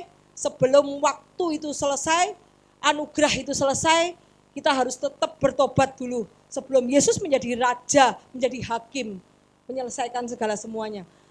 Ibrani 2 ayat 10 ayat 17. Sebab memang sesuai dengan keadaan Allah yang baginya, olehnya segala sesuatu dijadikan. Yaitu Allah yang membawa banyak orang kepada kemuliaan, juga menyempurnakan Yesus yang memimpin mereka ke dalam keselamatan dengan penderitaan. Jadi kalau kamu menderita, jangan bikin, wah kamu tidak diberkati. Salah. Kalau kamu hari ini menderita, dan kamu berdoa, dan kamu beriman, dan kamu bertekun, ingat bahwa Yesus juga menderita. Tanpa penderitaan tidak ada mahkota. Tanpa penderitaan tidak ada pengangkatan, tidak ada meninggikan. Ingat bagaimana si Yusuf juga menderita sampai saatnya kemudian diangkat sebagai raja. Ya, Kita lihat itulah sebabnya mereka dalam segala hal ia harus disamakan dengan saudaranya supaya ia menjadi imam besar yang menaruh belas kasihan dan setia kepada Allah untuk mendamaikan dosa seluruh bangsa. Kita lihat berarti manusia ini digambarkan sesuai image Allah. Ingat pada kejadian bahwa Tuhan menciptakan manusia menurut gambar dan rupa Allah. Sebab kita lihat di imam besar yang kita punya bukanlah imam besar yang tidak dapat turut merasakan kelemahan kita. Sebaiknya sama dengan kita. Yesus dicobai, yes, tetapi dia tidak berbuat dosa. Adam dicobai, yes, tetapi Adam berbuat dosa. Karena itu imam besar yang menjadi perantara kita bukanlah imam yang tidak merasakan susah payahnya jadi manusia. Yes, karena Yesus sudah menjadi manusia, tapi dia tidak berbuat dosa. Karena itu ia sanggup menyelamatkan dengan sempurna semua orang yang oleh dia datang kepada Allah. Sebab ia hidup senantiasa untuk menjadi pengantara. Jadi Yesus sebagai pengantara untuk mendekatkan hubungan kita dengan Allah. Jadi kalau ada teman, saudara yang kelihatannya menjauhkan dirimu dari tahta Allah, dari kekudusan, hindari itu. Karena itu bukan dari Tuhan. Karena Yesus sendiri itu datang untuk mendekatkan hubungan kita dari dosa menjadi mendekat kepada Allah. Yuk kita lanjut. Nah, kita lihat setelah kita tahu wajah Yesus. Kita tahu wajah Yesus. Kita lihat bahwa Yesus pun mengalami seperti yang kita alami. Yesus sedih enggak? Sedih. Yesus takut enggak? Takut. Tadi saya bilang Yesus dicobai enggak? Yes, Yesus cobai. Kita lihat nih. Kita lihat bahwa Yesus dicobai. Yesus merasakan kelemahan manusia. Yes. Yesus takut, Yesus khawatir, Yesus bimbang, Yesus nangis. Yes, lihat kita. Yesus manusiawi, kita manusiawi.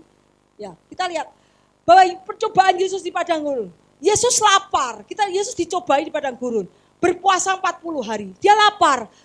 Iblis bilang kalau engkau lapar, coba kamu ubah batu ini jadi roti. Saat itu iblis tahu kebutuhan Yesus, ya makan karena 40 hari puasa. Yesus mau enggak mengikuti kehendak iblis? Oh tidak mau. Kalau engkau mengikuti kehendak iblis, engkau menjadi hamba iblis. Kalau engkau mengikuti kehendak iblis, kamu menjadi hamba orang itu. Yesus tidak mau menjadi hamba iblis. Ya, Yesus hanya mau mengikuti kehendak Tuhannya, kehendak Allah Bapa.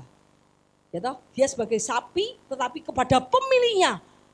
Pemiliknya siapa? Allah Bapa, bukan iblis. Makanya Yesus disuruh iblis tidak mau. Nah, kita lihat. Perintahkan supaya ada tertulis manusia hidup bukan roti saja tetapi dari firman yang keluar mulut Allah. Bukan mulutmu iblis. Manusia hidup bukan dari roti saja tetapi dari firman perkataan yang keluar dari mulut Allah. Bukan mulutmu iblis. Aku tidak mau nurut kamu iblis. Aku mau nurutnya sama Allah. Jelas? Ya. Kemudian iblis membawanya ke kota suci menempatkan diri di hubungan Allah. Berkata kepadanya, jika engkau anak Allah, dicobai lagi, digodai lagi itu. Jatuhkan dirimu ke bawah. Ada tertulis, maka Tuhan akan memerintahkan malaikatnya untuk menantang engkau supaya kakimu jangan terantuk pada batu. Yang ngomong iblis apa Allah? Iblis. Kalau yang ngomong iblis jadi enggak? Enggak. Kalau yang ngomong Allah pasti jadi. Kalau yang ngomong iblis enggak jadi, kita ditipu. Jadi jangan tunduk pada kemauan iblis. Tunduklah pada Allah. Yang ngomong iblis. Tuhan tidak mau tunduk. Terus Tuhan berkata, janganlah engkau mencobai Tuhan Allahmu. Aku tuh Tuhan iblis. Kowe harusnya tunduk sama aku iblis. Bukan tunduk sama aku, tunduk sama kamu. God create evil. Yes. Karena iblis sebetulnya adalah malaikat tadinya yang melayani Tuhan. Kok bosnya suruh tunduk sama anak buahnya? Iblis, jangan mencobai Tuhan Allahmu. Kowe harusnya tunduk sama aku. Makanya yang ketiga Tuhan berkata, nyala iblis sebab ada tulis kau harus menyembah Tuhan Allahmu. Kepadanya lah harus kamu berbakti. Jelas. Yang keluar dari mulut Allah yang harus kita lakukan. Bukan yang keluar dari mulut orang. Bukan yang keluar dari mulut iblis. Tidak akan terjadi. Tapi yang keluar dari mulut Allah itu yang kita lakukan. Lalu iblis meninggalkan dia. Malaikat pun datang melayani Yesus karena dia menang. Karena tidak mau tunduk pada perintah penguasa dunia ini. Tetapi Yesus tunduk kepada perintah Allah Bapa yang mengutus dia. Amin. Pencobaan lagi nih, pencobaan lagi. Yesus dibawa roh ke padang gurun untuk dicobai. Iblis gak tinggal diam. Kurang ajar nih iblis nih. Iblis bilang kurang ajar. Asem Yesus gak mau nganui. Ini mau disalib nih. Iblis tahu kalau mau disalib? Tahu. Tak cobai lagi. Supaya dia menolak bapaknya untuk tidak disalib. Iblis tahu apa yang terjadi dalam hidupmu. Yes. Dia mau menggagalkan rencana Tuhan atas engkau. Makanya kau akan dicobai, tapi kamu harus tetap teguh berdoa Tuhan, minta pimpinan Tuhan. Kenapa? Tuhan tidak membiarkan kamu sendirian. Aku tidak membiarkan kamu sendirian, tapi akan memberikan penolong. Siapa roh penolong? Adalah Holy Spirit yang akan menuntun kamu dalam jalan kebenaran dan hidup. Berdoalah saat kamu dicobai. Roh Kudus akan memimpin kamu dan kamu bisa mengatakan tidak pada pencobaan. Amin. Kita lihat Yesus dicobai juga. Di sini iblis mencari waktu untuk mencobai Yesus lagi. Siapa-siapa tahu Yesus gagal. Ya, lihat pada jam Yesus bersama duduklah di sini dan ia membawa Petrus kedua anak Zebedus. Mulailah ia merasa sedih dan gentar. Wajar tak manusiawi. Kamu mau besok mau dibunuh, kamu mau salib. Takut tak? Takut. Malam ini kamu deg-degan pasti. Yesus pun deg-degan. Yesus pun gemetar, yes. Yesus pun takut, yes. Yesus pun menangis, yes. Karena dia tahu dia manusia. Manusia bisa mati, manusia itu daging. Ya. Diserang roh ketakutan Yesus. Lalu hatiku sangat sedih. Yesus bisa sedih nih. Lihat nih. Hatiku sangat sedih seperti mau mati rasanya. Tinggallah di sini, berjagalah dengan aku. Maka ia maju sedikit, sujud berdoa. Wow, ini berdoa masih minta sama bapaknya, lihat. Bapak, jikalau sekiranya mungkin, biarlah cawan ini lalu daripadaku, supaya aku tidak usah disalib ya Tuhan. Tetapi janganlah seperti yang kau kehendaki, melainkan seperti yang kau kehendaki. Nah ini Tuhan sampai doa ini berarti iblis membuat supaya Tuhan tuh, wah mudah-mudahan, kau tidak usah disalib, tidak apa-apa kok. Nah, tapi setelah itu dia kembali kepada murid-muridnya mendapati mereka tidur. Dan ia berkata, tidakkah kamu sanggup berjaga? Berjagalah dan berdoa supaya kamu tidak jatuh dalam pencobaan. Makanya berjaga dan berdoa. Supaya kamu tidak jatuh dalam pencobaan, roh penurut tetapi daging lemah. Lalu ia pergi kedua kalinya untuk berdoa. Saat Yesus berdoa, dia tahu bahwa dia diutus ke dunia untuk menjadi tebusan. Dan dia sadar, ya Bapa, jikalau cawan ini tidak mungkin lalu, kecuali bila aku minum apa? Wrath of God, cawan murka Allah akan diminum Yesus. Jadilah kehendakmu, yaitu sekalipun Yesus dicobai, tetapi Yesus tetap taat. Ya wes Tuhan, aku tetap akan melakukannya, karena aku lebih taat kepadamu daripada aku mengikuti keinginan dagingku. Wow, itu adalah ketaatan. Dari sini cawan adalah murka Allah atas dosa manusia yang harus ditanggung Yesus. Jadi dari sini ketaatan itu menimbulkan perfeksionis, kesempurnaan iman Yesus. Dan saat iman Yesus sempurna, semua penguasa, semua kekuasaan antara bumi di surga diberikan kepada Yesus. Yesus saat ketaatan terjadi, disempurnakan imannya, Yesus diangkat oleh Bapaknya menjadi penguasa bumi dan surga. Wow, jadi ketaatan, pengharapan, dan iman mendatangkan kemuliaan. Glorification. Yuk lanjut. Nah, Yesus adalah perantara yang memperbaiki jurang pemisah dan berdiri di antara kedua sisi sebagai jembatan penghubung antara manusia dan Tuhan. Kata Yesus kepadanya, akulah jalan, kebenaran, dan hidup. Tidak ada seorang pun datang ke Bapa tanpa melalui Yesus. Penebusan dosa, yaitu dibaptis, dan kemudian pengudusan dengan firman, pengudusan dengan firman-Nya, dengan Holy Spirit, Roh Kudus, Yesus sebagai imam agung, dan Yesus sebagai hakim dan raja. Tanpa Tuhan, tidak seorang pun bisa datang kepada Bapa. Ya, kita lihat dari ini mengalami pengudusan lewat firman, dan kita diselamatkan karena kita tahu kebenaran. Ya, dan kita lihat di sini seperti yang di bawah tadi, Yesus sebagai jalan, kebenaran, dan hidup. Jalannya apa? Yesus menjadi jalan, menjadi jalan tebusan.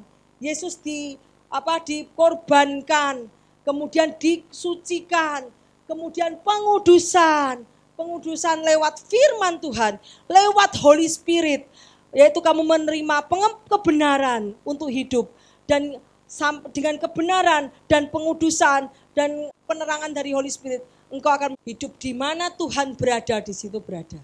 Amin. Nah ini yang terakhir, eagle ya. Eagle ini adalah disebut raja dari segala burung di udara. Matanya bisa melihat dari kejauhan untuk menangkap mangsa. Eagle itu ya binatang hunter. Hunter itu pemburu. Dia dari ketinggian jauh, dia bisa melihat kedalaman air laut. Jadi saat dia menangkap mangsanya, dia ngincernya dulu. Tak incer dulu di bawah laut, dia matanya bisa melihat kedalaman air laut. Binatang mana yang bisa seperti itu? Enggak bisa. Jadi mata eagle itu melebihi mata kita. Kita di dalam laut bisa lihat ikan enggak? Enggak bisa, ya enggak? Bisakah kita melihat ikan di dalam laut yang paling dalam? Bisa. Tetapi eagle, dari sana dia bisa melihat ada ikan. Langsung dia terjun dari atas, ngambil ikan. Wow, matanya dia mata yang sangat tajam melebihi mata manusia. Kita lihat bahwa eagle matanya bisa melihat dari kejauhan untuk menangkap mangsanya. Eagle itu menggunakan badai atau angin untuk melayang tinggi. Saat ada angin, saat ada badai, dia mengepakkan sayapnya. Udah kayak layangan. Eagle tuh dengan mengepakkan sayapnya, dia udah kayak layangan. Layangan kalau kena angin tambah tinggi gak? Tambah tinggi. Jadi eagle menggunakan badai, menggunakan storm, wind itu angin untuk melayang lebih tinggi. Wow, itu kehebatannya Raja Wali. Beda dengan burung-burung yang lain. Kalau burung lain kena hujan, ngeop enggak? Ngeop itu apa maksudnya? Berteduh. Iya. Kalau burung kecil-kecil, burung yang lain, kalau ada hujan dia berteduh. Ada badai dia ngumpet. Kalau eagle, dengan ada badai, dengan ada angin, dia kepakkan sayapnya. Dia ikuti aliran angin, melayang lebih tinggi. Kemudian saat dia melayang, dia gunakan sayapnya untuk naik di atas awan. Karena di atas awan tidak ada badai, di atas awan tidak ada petir. Di atas awan tidak ada hujan. Hujan di bawah awan. Tetapi eagle, dia akan terbang di atas awan. Tidak ada burung yang terbang di atas awan sampai dekat ke langit. Eagle melambangkan tahta Tuhan.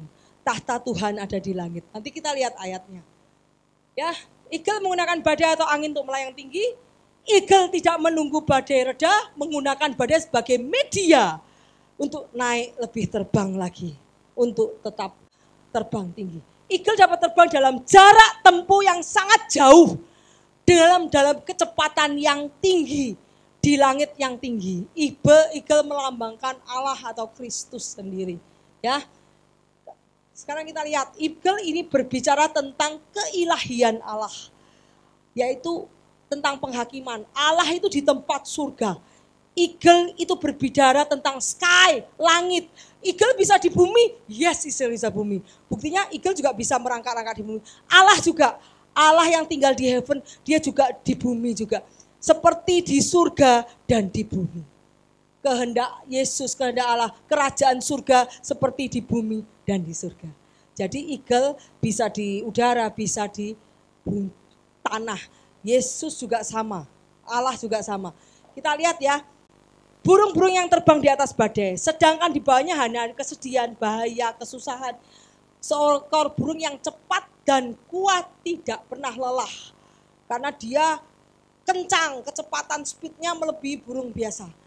Kita lihat ayatnya, Ayub 2:39, 27-29. Atas perintah Mukah, Raja Wali terbang membumbung dan membuat sarangnya di tempat tinggi. Tuh, Yesus Allah Bapa sarangnya di mana? Tempat tinggi. Yes, tempat tinggi. Makanya di sini ada cerita, atas perintahmu lah Raja Wali terbang membumbung dan membuat sarangnya di tempat tinggi. Ia diam dan bersarang di bukit batu. Batu yang tidak tergoyahkan, di puncak bukit batu dan di gunung yang sulit didatangi. Allah berdiam di mana? Di surga yang sulit didatangi? Yes, tidak semua orang bisa mendatangi Allah. Kecuali orang itu dalam kekudusan, kecuali orang itu dalam iman yang bisa bertemu dengan Tuhan. Yuk lihat, di sana ia mengintai mencari mangsa, dari jauh matanya mengintai. Mata Tuhan dari surga melihat ke bawah, sangat jelas. Jadi apa yang kamu lakukan tidak ada satupun yang luput di mata Tuhan. Sama seperti mata eagle yang membuat sarangnya di tempat yang tinggi. Ya, kita lihat eagle melambangkan judgment, penghakiman. Kita lihat ayatnya, Keluaran 19 ayat 4. Kamu sendiri telah melihat apa yang kulakukan kepada orang Mesir. Dan bagaimana aku telah mendukung kamu di atas sayap Raja Wali. Dan membawa kamu kepadamu. Tuhan bisa memberi pertolongan ya. Dia mengirimkan malaikatnya atau mengirimkan wing Raja Wali untuk mendukung kau lewat badannya membawa terbang menuju Tuhan. Yuk, aku telah mendukung kamu di atas sayap Raja Wali, membawa kamu kepadaku. Hosea 8 ayat 1, tiuplah sangkakala, serangan laksana Raja Wali. Laksana dari atas, cues, atas rumah Tuhan, oleh karena mereka telah melangkahi perjanjianku dan telah mendurhaka terhadap pengajaranku. Jadi Tuhan bilang serangan Raja Wali yang menukik terus secara tiba-tiba secara tepat, seperti Raja Wali menangkap mangsanya. Tuhan akan mendatangkan kepadamu suatu bangsa dari jauh, dari ujung bumi, seperti Raja Wali yang datang menyambar. Suatu bangsa yang bahasanya engkau tidak mengerti. Ini apa? Penghakiman. Cerita tentang penghakiman suatu bangsa yang mulai hidupnya jauh dan tidak ada mentaati perintah Tuhan lagi. Sehingga Tuhan mendatangkan penghakiman seperti Raja Wali datang menyambar. Gitu. Yang didatangkan oleh Tuhan untuk menghukum suatu bangsa. Ya. Yesaya 40 ayat 29 sampai 31. Dia memberi kekuatan kepada yang lelah. Yesus memberi kekuatan kepada yang lelah. Menambah semangat kepada yang tidak berdaya. Orang-orang muda menjadi lelah dan lesu dan teruna-teruna jatuh tersandung. Tetapi orang-orang yang menantikan pada Tuhan, yang menanti-nantikan Tuhan itu apa? Pengharapan. Yang mengharapkan Tuhan. Tetapi orang-orang yang menanti-nantikan Tuhan, yang berharap kepada Tuhan, mendapat kekuatan baru. Mereka seumpama Raja Wali yang naik terbang dengan kekuatan sayapnya. Mereka berlari tidak menjadi lesu, mereka berjalan tidak menjadi lelah. Yang menanti-nantikan itu apa? Yang berharap kepada Tuhan tidak akan menjadi lesu. Karena Tuhan renew, memberikan kekuatan baru every day. Day by day Tuhan memberikan kekuatan baru. Yesaya 41:10, janganlah takut, ini janji. Perlu dilihat, ini janji. Aku menyertai engkau, janganlah bimbang. Sebab aku ini Allahmu, aku akan meneguhkan, bahkan akan menolong engkau. Aku akan memegang engkau dengan tanganku yang membawa kepada kemenangan. Itu janji, ingat. Ini diingat-ingat ke dalam pikiranmu. Kalau kita takut, ingatlah ayat ini. Jangan takut, aku menyertai engkau. Yesus selalu menyertai kita. Janganlah bimbang, sebab aku ini Allahmu. Aku akan meneguhkan, bahkan menolong engkau. Itu adalah janji. Aku akan memegang engkau dengan tangan kananku, membawa kemenangan. Dengan tangan Tuhan, kita akan menjadi menang. Jadi kalau kamu bilang enggak bisa, kamu enggak bisa, itu bukan Tuhan, itu iblis. Karena Tuhan janji kita akan menang. Kita akan terus naik. Amin. Terus apabila engkau menyeberang melalui air, aku akan menyertai engkau. Atau melalui sungai, engkau tidak dihanyutkan. Apabila engkau berjalan melalui api, engkau tidak akan dihanguskan. Dan nyala api tidak akan membakar engkau. Itu adalah janji Tuhan. Orang-orang yang mengharapkan Tuhan diberi kekuatan baru. Dia akan dibawa Tuhan ke kemenangan. Jadi kalau ada kata, kamu enggak bisa, wah kita ini enggak bisa, wah kita ini enggak bisa, wah kamu kita ini enggak mungkin. Itu bukan dari Tuhan. Karena Tuhan janji membawa kita kepada kemenangan. Ya, Tuhan itu panjang sabar dan besar kuasa. Tetapi ia tidak sekali-sekali membebaskan dari hukuman orang yang bersalah. Ia berjalan dalam puting beliung, badai dan awan debu adalah. Dan awan adalah debu kakinya. Dia berjalan dalam puting beliung. Puting beliung seperti eagle.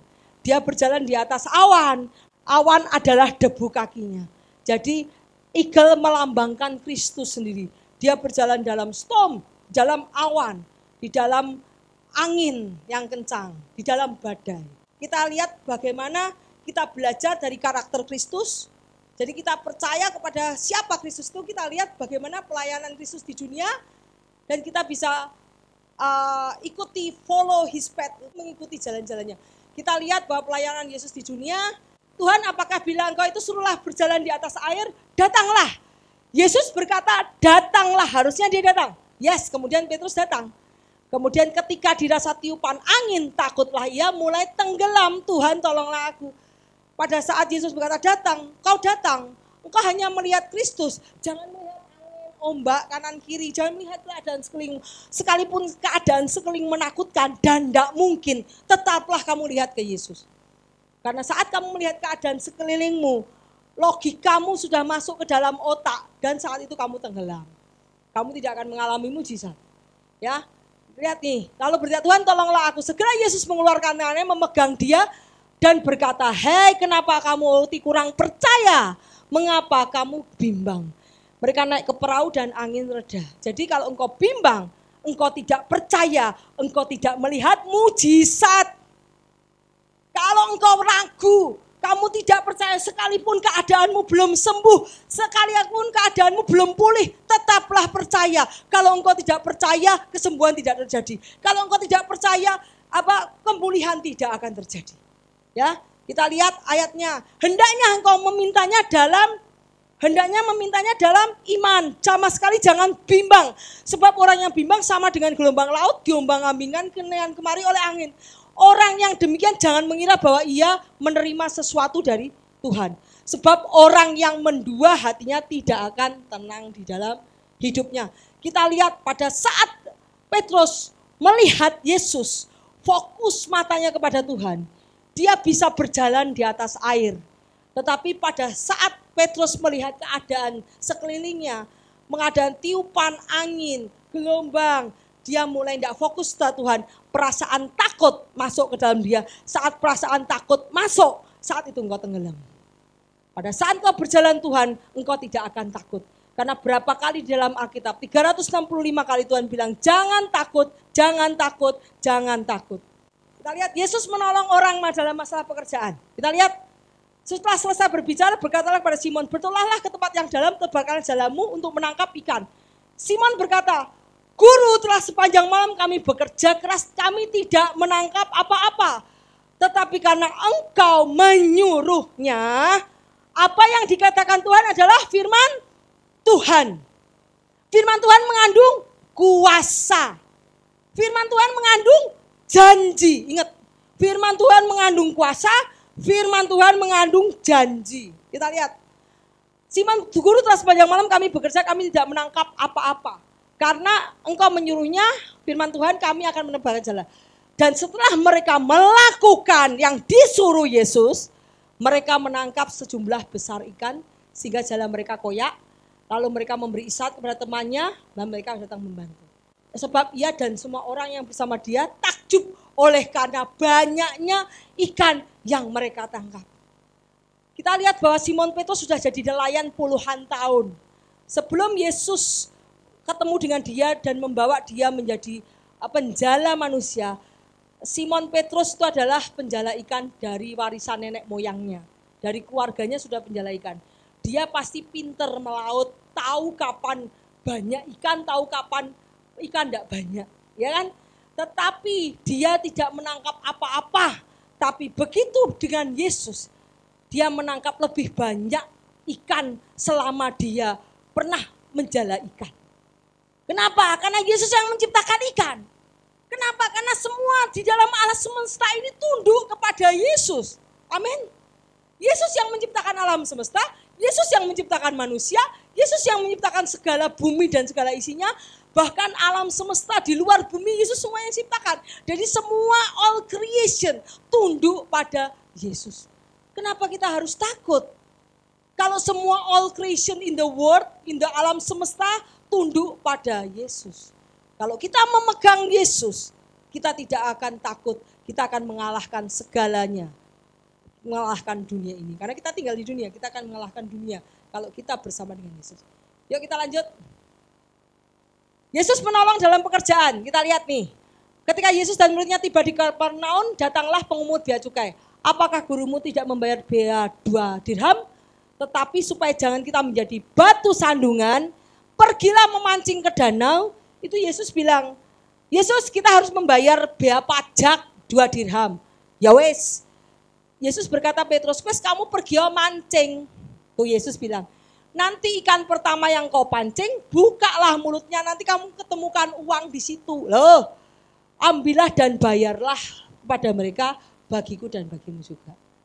Lah, Yesus menyuruh, Yesus meng-create uang di dalam ikan. Lawang yang menciptakan di alam semesta ada di dalam tangan Tuhan, kuasa Tuhan. Semua tidak ada yang mustahil bagi Tuhan. Akhirnya di ikan pertama yang Petrus pancing ada uangnya. Apakah mungkin bagi manusia? Semua yang tidak mungkin bagi manusia tapi mungkin bagi Tuhan. Karena Tuhan pencipta alam semesta dan segala isinya. Bahkan di luar alam semesta semua Tuhan yang ciptakan.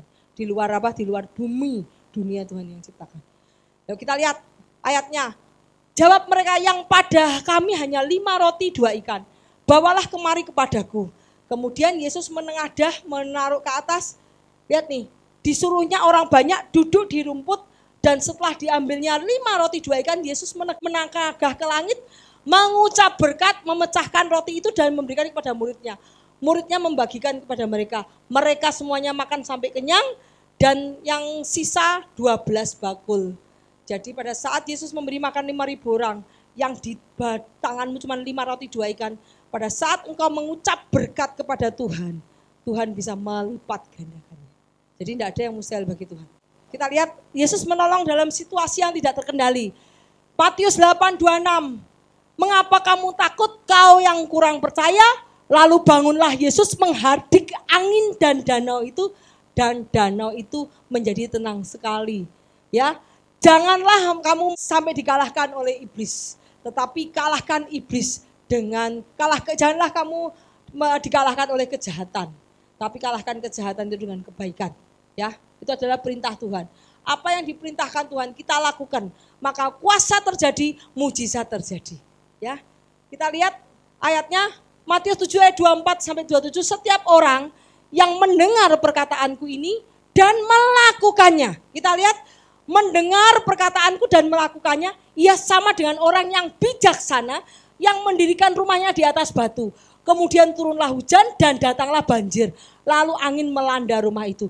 Tetapi rumah itu tidak rubuh karena didirikan di atas batu. Tetapi setiap orang yang mendengar perkataanku dan tidak melakukannya, ia sama dengan orang yang bodoh yang mendirikan rumahnya di atas pasir. Kemudian turunlah hujan, datanglah banjir, lalu melanda rumah itu hingga rubuhlah rumah itu dan hebatlah kerusakannya. Jadi kita tahu, kita mendengar firman. Firman ada di Alkitab yang kita baca. Kita lakukan firman. Saat itu kita sudah mendirikan rumah di atas batu karang yang teguh. Ya, dan kita sekalipun badai menggoncang, sama aja kita menaruh jangkar kita di atas batu karang. Sehingga tidak goyah. Kapal yang kita tumpangi dihantar badai tidak akan goyah karena kita menaruh jangkar kita di batu karang yang teguh, yang tidak akan diombang-ambingkan. Kapal itu tidak akan karam, ya. Sama ini. Jadi kalau orang yang mendengar tidak melakukannya, sama mendirikan di atas pasir. Pada saat ada badai langsung ambruk. Pada saat keadaan yang tidak menyenangkan terjadi di dalam hidupmu, tidak sesuai pengharapanmu, engkau bisa murtad.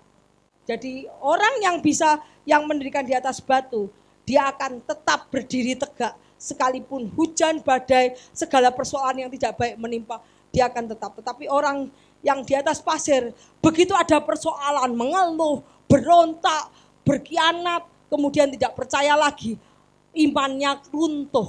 Ya. Karena kamu hanya mendengar tapi tidak melakukan perintah Tuhan.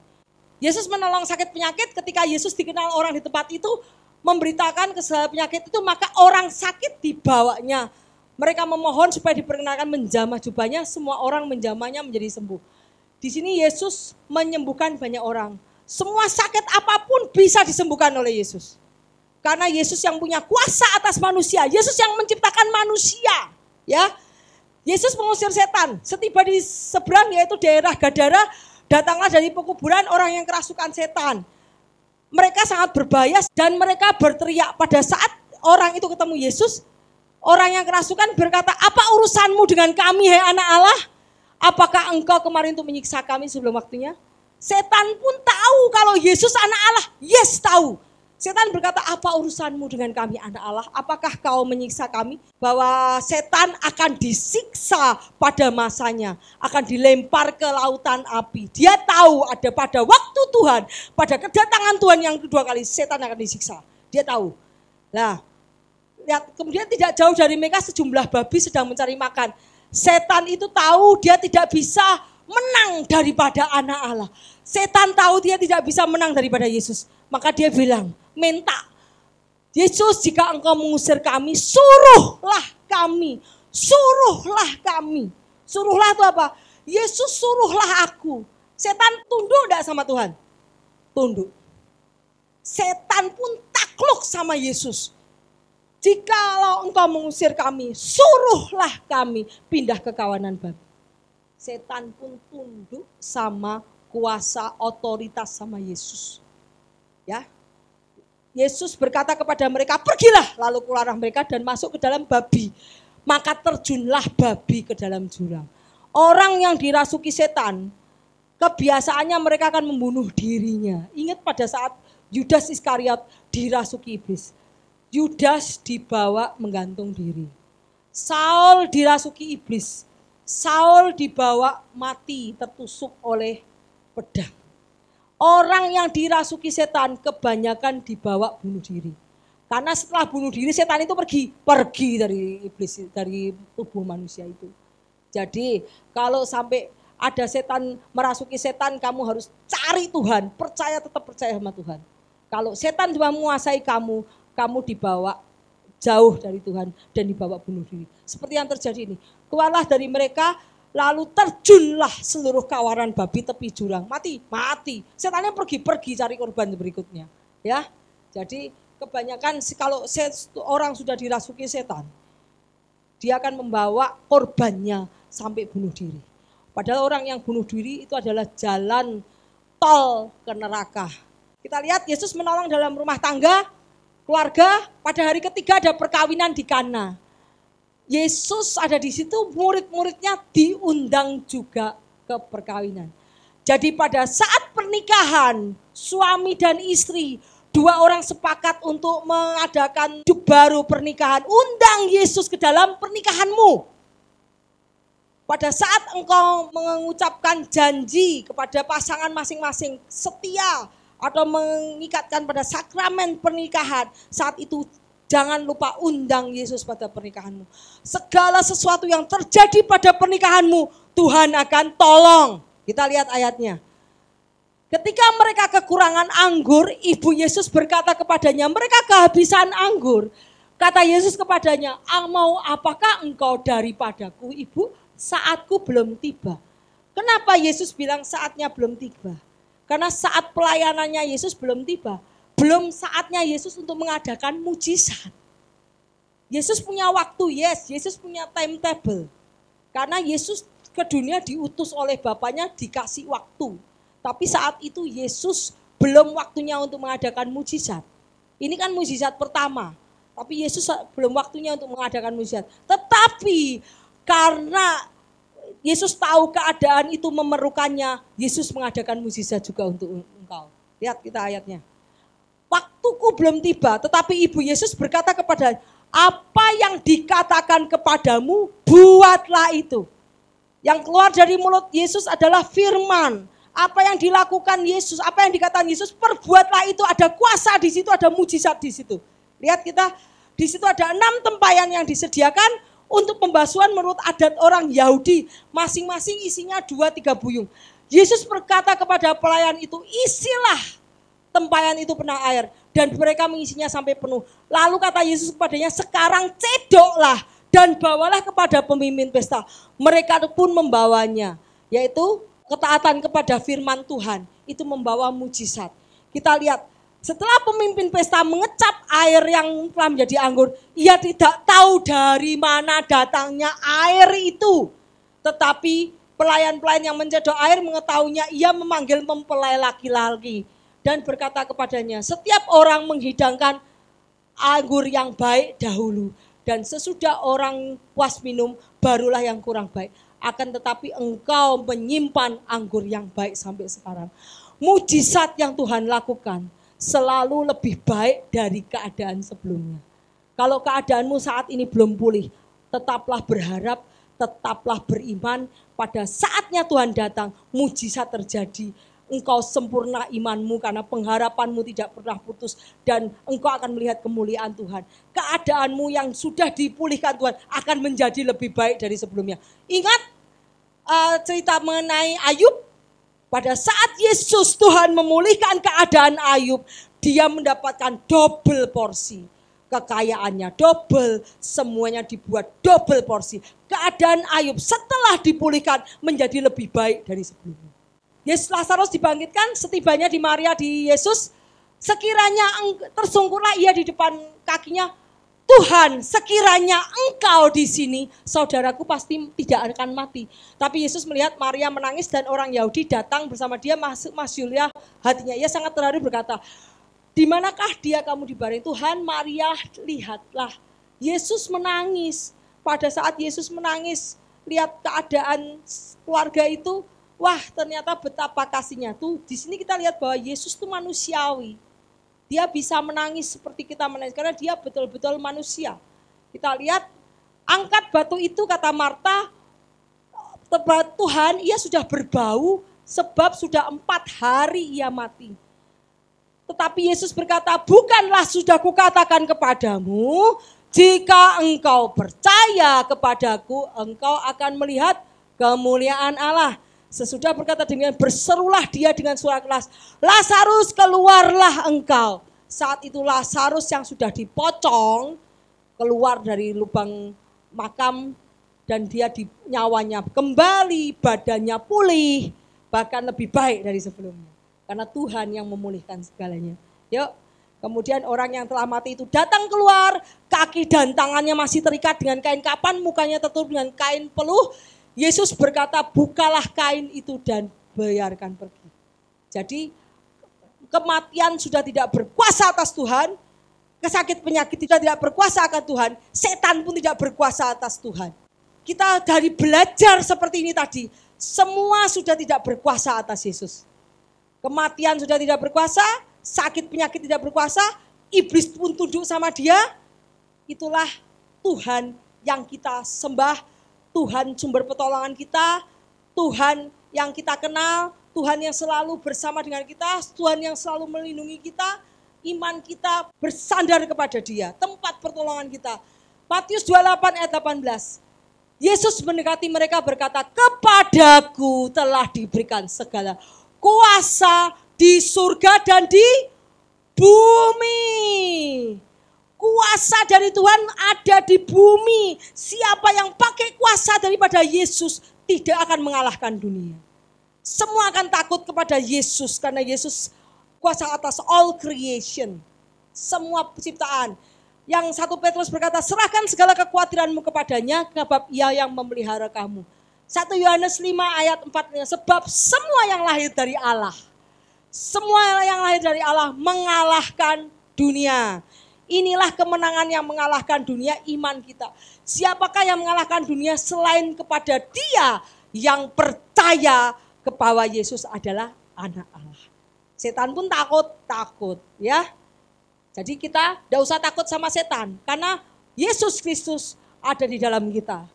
Yesus memberikan Roh Kudusnya kepada kita dan kita akan menang atas pencobaan seperti Yesus menang. Yohanes 16 ayat 33, semuanya itu kukatakan kepadamu supaya kamu beroleh damai sejahtera di dalam aku. Di dalam dunia kamu menderita penganiayaan, tetapi kuatkanlah hatimu, aku telah mengalahkan dunia. Dan Yesus berkata, aku memberikan kuasa kepadamu untuk menginjak ular dan kalajengking. dan tidak ada satupun yang bisa membahayakan kamu. Itu adalah janji Tuhan. Jadi di dalam dunia ini, apalagi yang kita takutkan, kalau kita berpegang pada janji Tuhan, kita berpegang pada kuasa Tuhan, maka kita akan mengalahkan dunia dan kita akan menjadi pemenang lebih dari pemenang. Nah, kita lihat bahwa all authority, segala kuasa sudah diberikan kepadaku di bumi dan di surga. Dan kita lihat kita harus mengusir segala ketakutan kita, sebab Allah akan ini adalah janji. Serahlah kepada kekhawatiran pada Tuhan, karena Tuhan yang memelihara kamu. Dan ingat, faith is the victory. Jadi iman itu membawa kita kemenangan, pengharapan kita membawa kita keselamatan, dan kasih itu ada yang terbesar. Karena Tuhan itu kasih. Karena kita juga harus mengasihi seperti Tuhan itu kasih. Itu adalah karakter Tuhan, dan kita di sini kita belajar bagaimana kita mengandalkan Tuhan, dengan siapa kita bersandar. Kita bersandar pada Tuhan hidup, dan kita tidak akan takut, kita akan menang karena Tuhan berjanji memberikan roh kemenangan kepada kita. Dan kita akan mengalahkan dunia.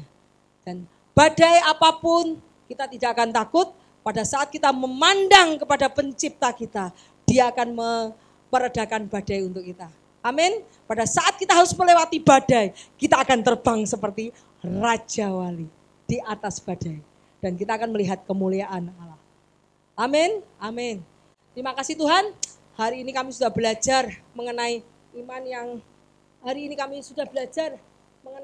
yang mengalahkan dunia, iman yang tidak tergoyahkan. Dan kami terima kasih bahwa Engkau memberikan kekuatan dan kuasa Roh Kudus untuk kami terus berjalan di atas badai. Kami tidak akan takut, kami tidak akan gentar, kami tidak akan goyah, karena kami tahu kepada siapa kami bersandar, yaitu kepada Tuhan yang hidup, Allah yang hidup, Allah pencipta all the creation over the earth, segala semesta. Terima kasih Tuhan, dalam nama Yesus, biarlah firman yang ditabur ini tidak akan kembali sia-sia, menguatkan jemaat dimanapun mereka berada, sehingga mereka akan keluar menjadi pemenang dan lebih dari pemenang. Amin.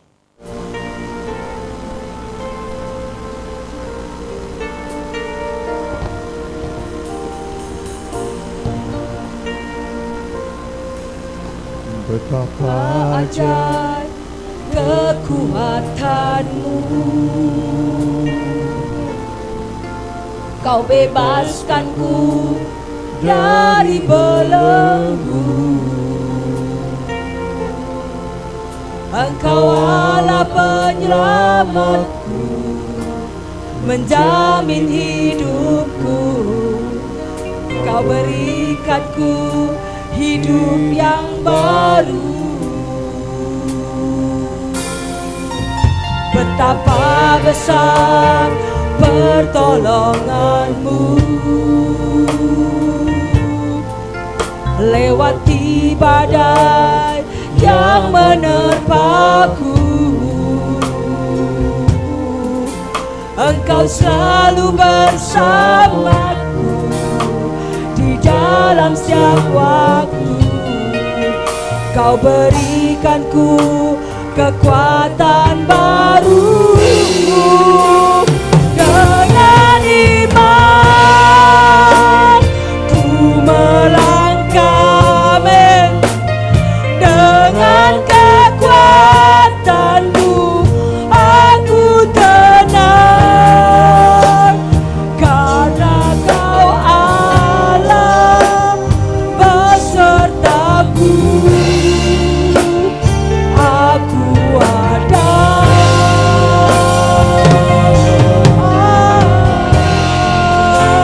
karenamu.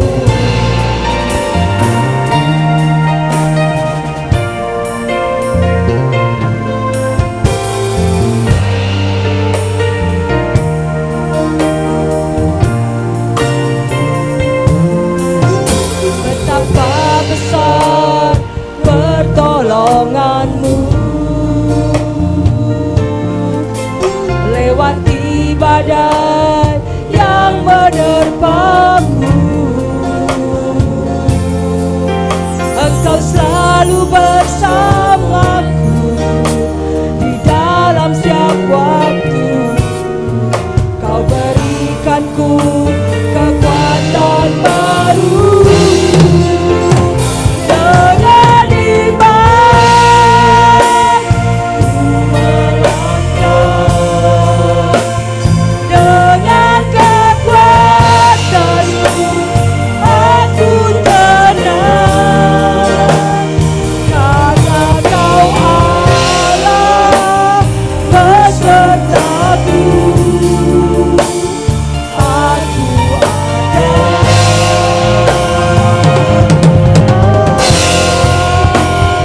dengan iman ku melangkah, dengan kekuatanmu aku tenang, karena Kau Allah besertaku. Aku ada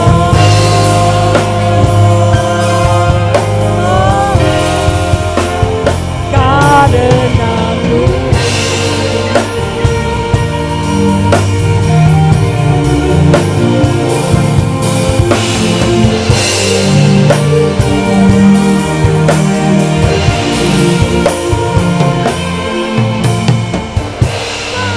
Bebaskanku dari gelora hidup. Kau Allah pertolonganku. Diriku rindu untuk menyenangkanmu, sumber kehidupan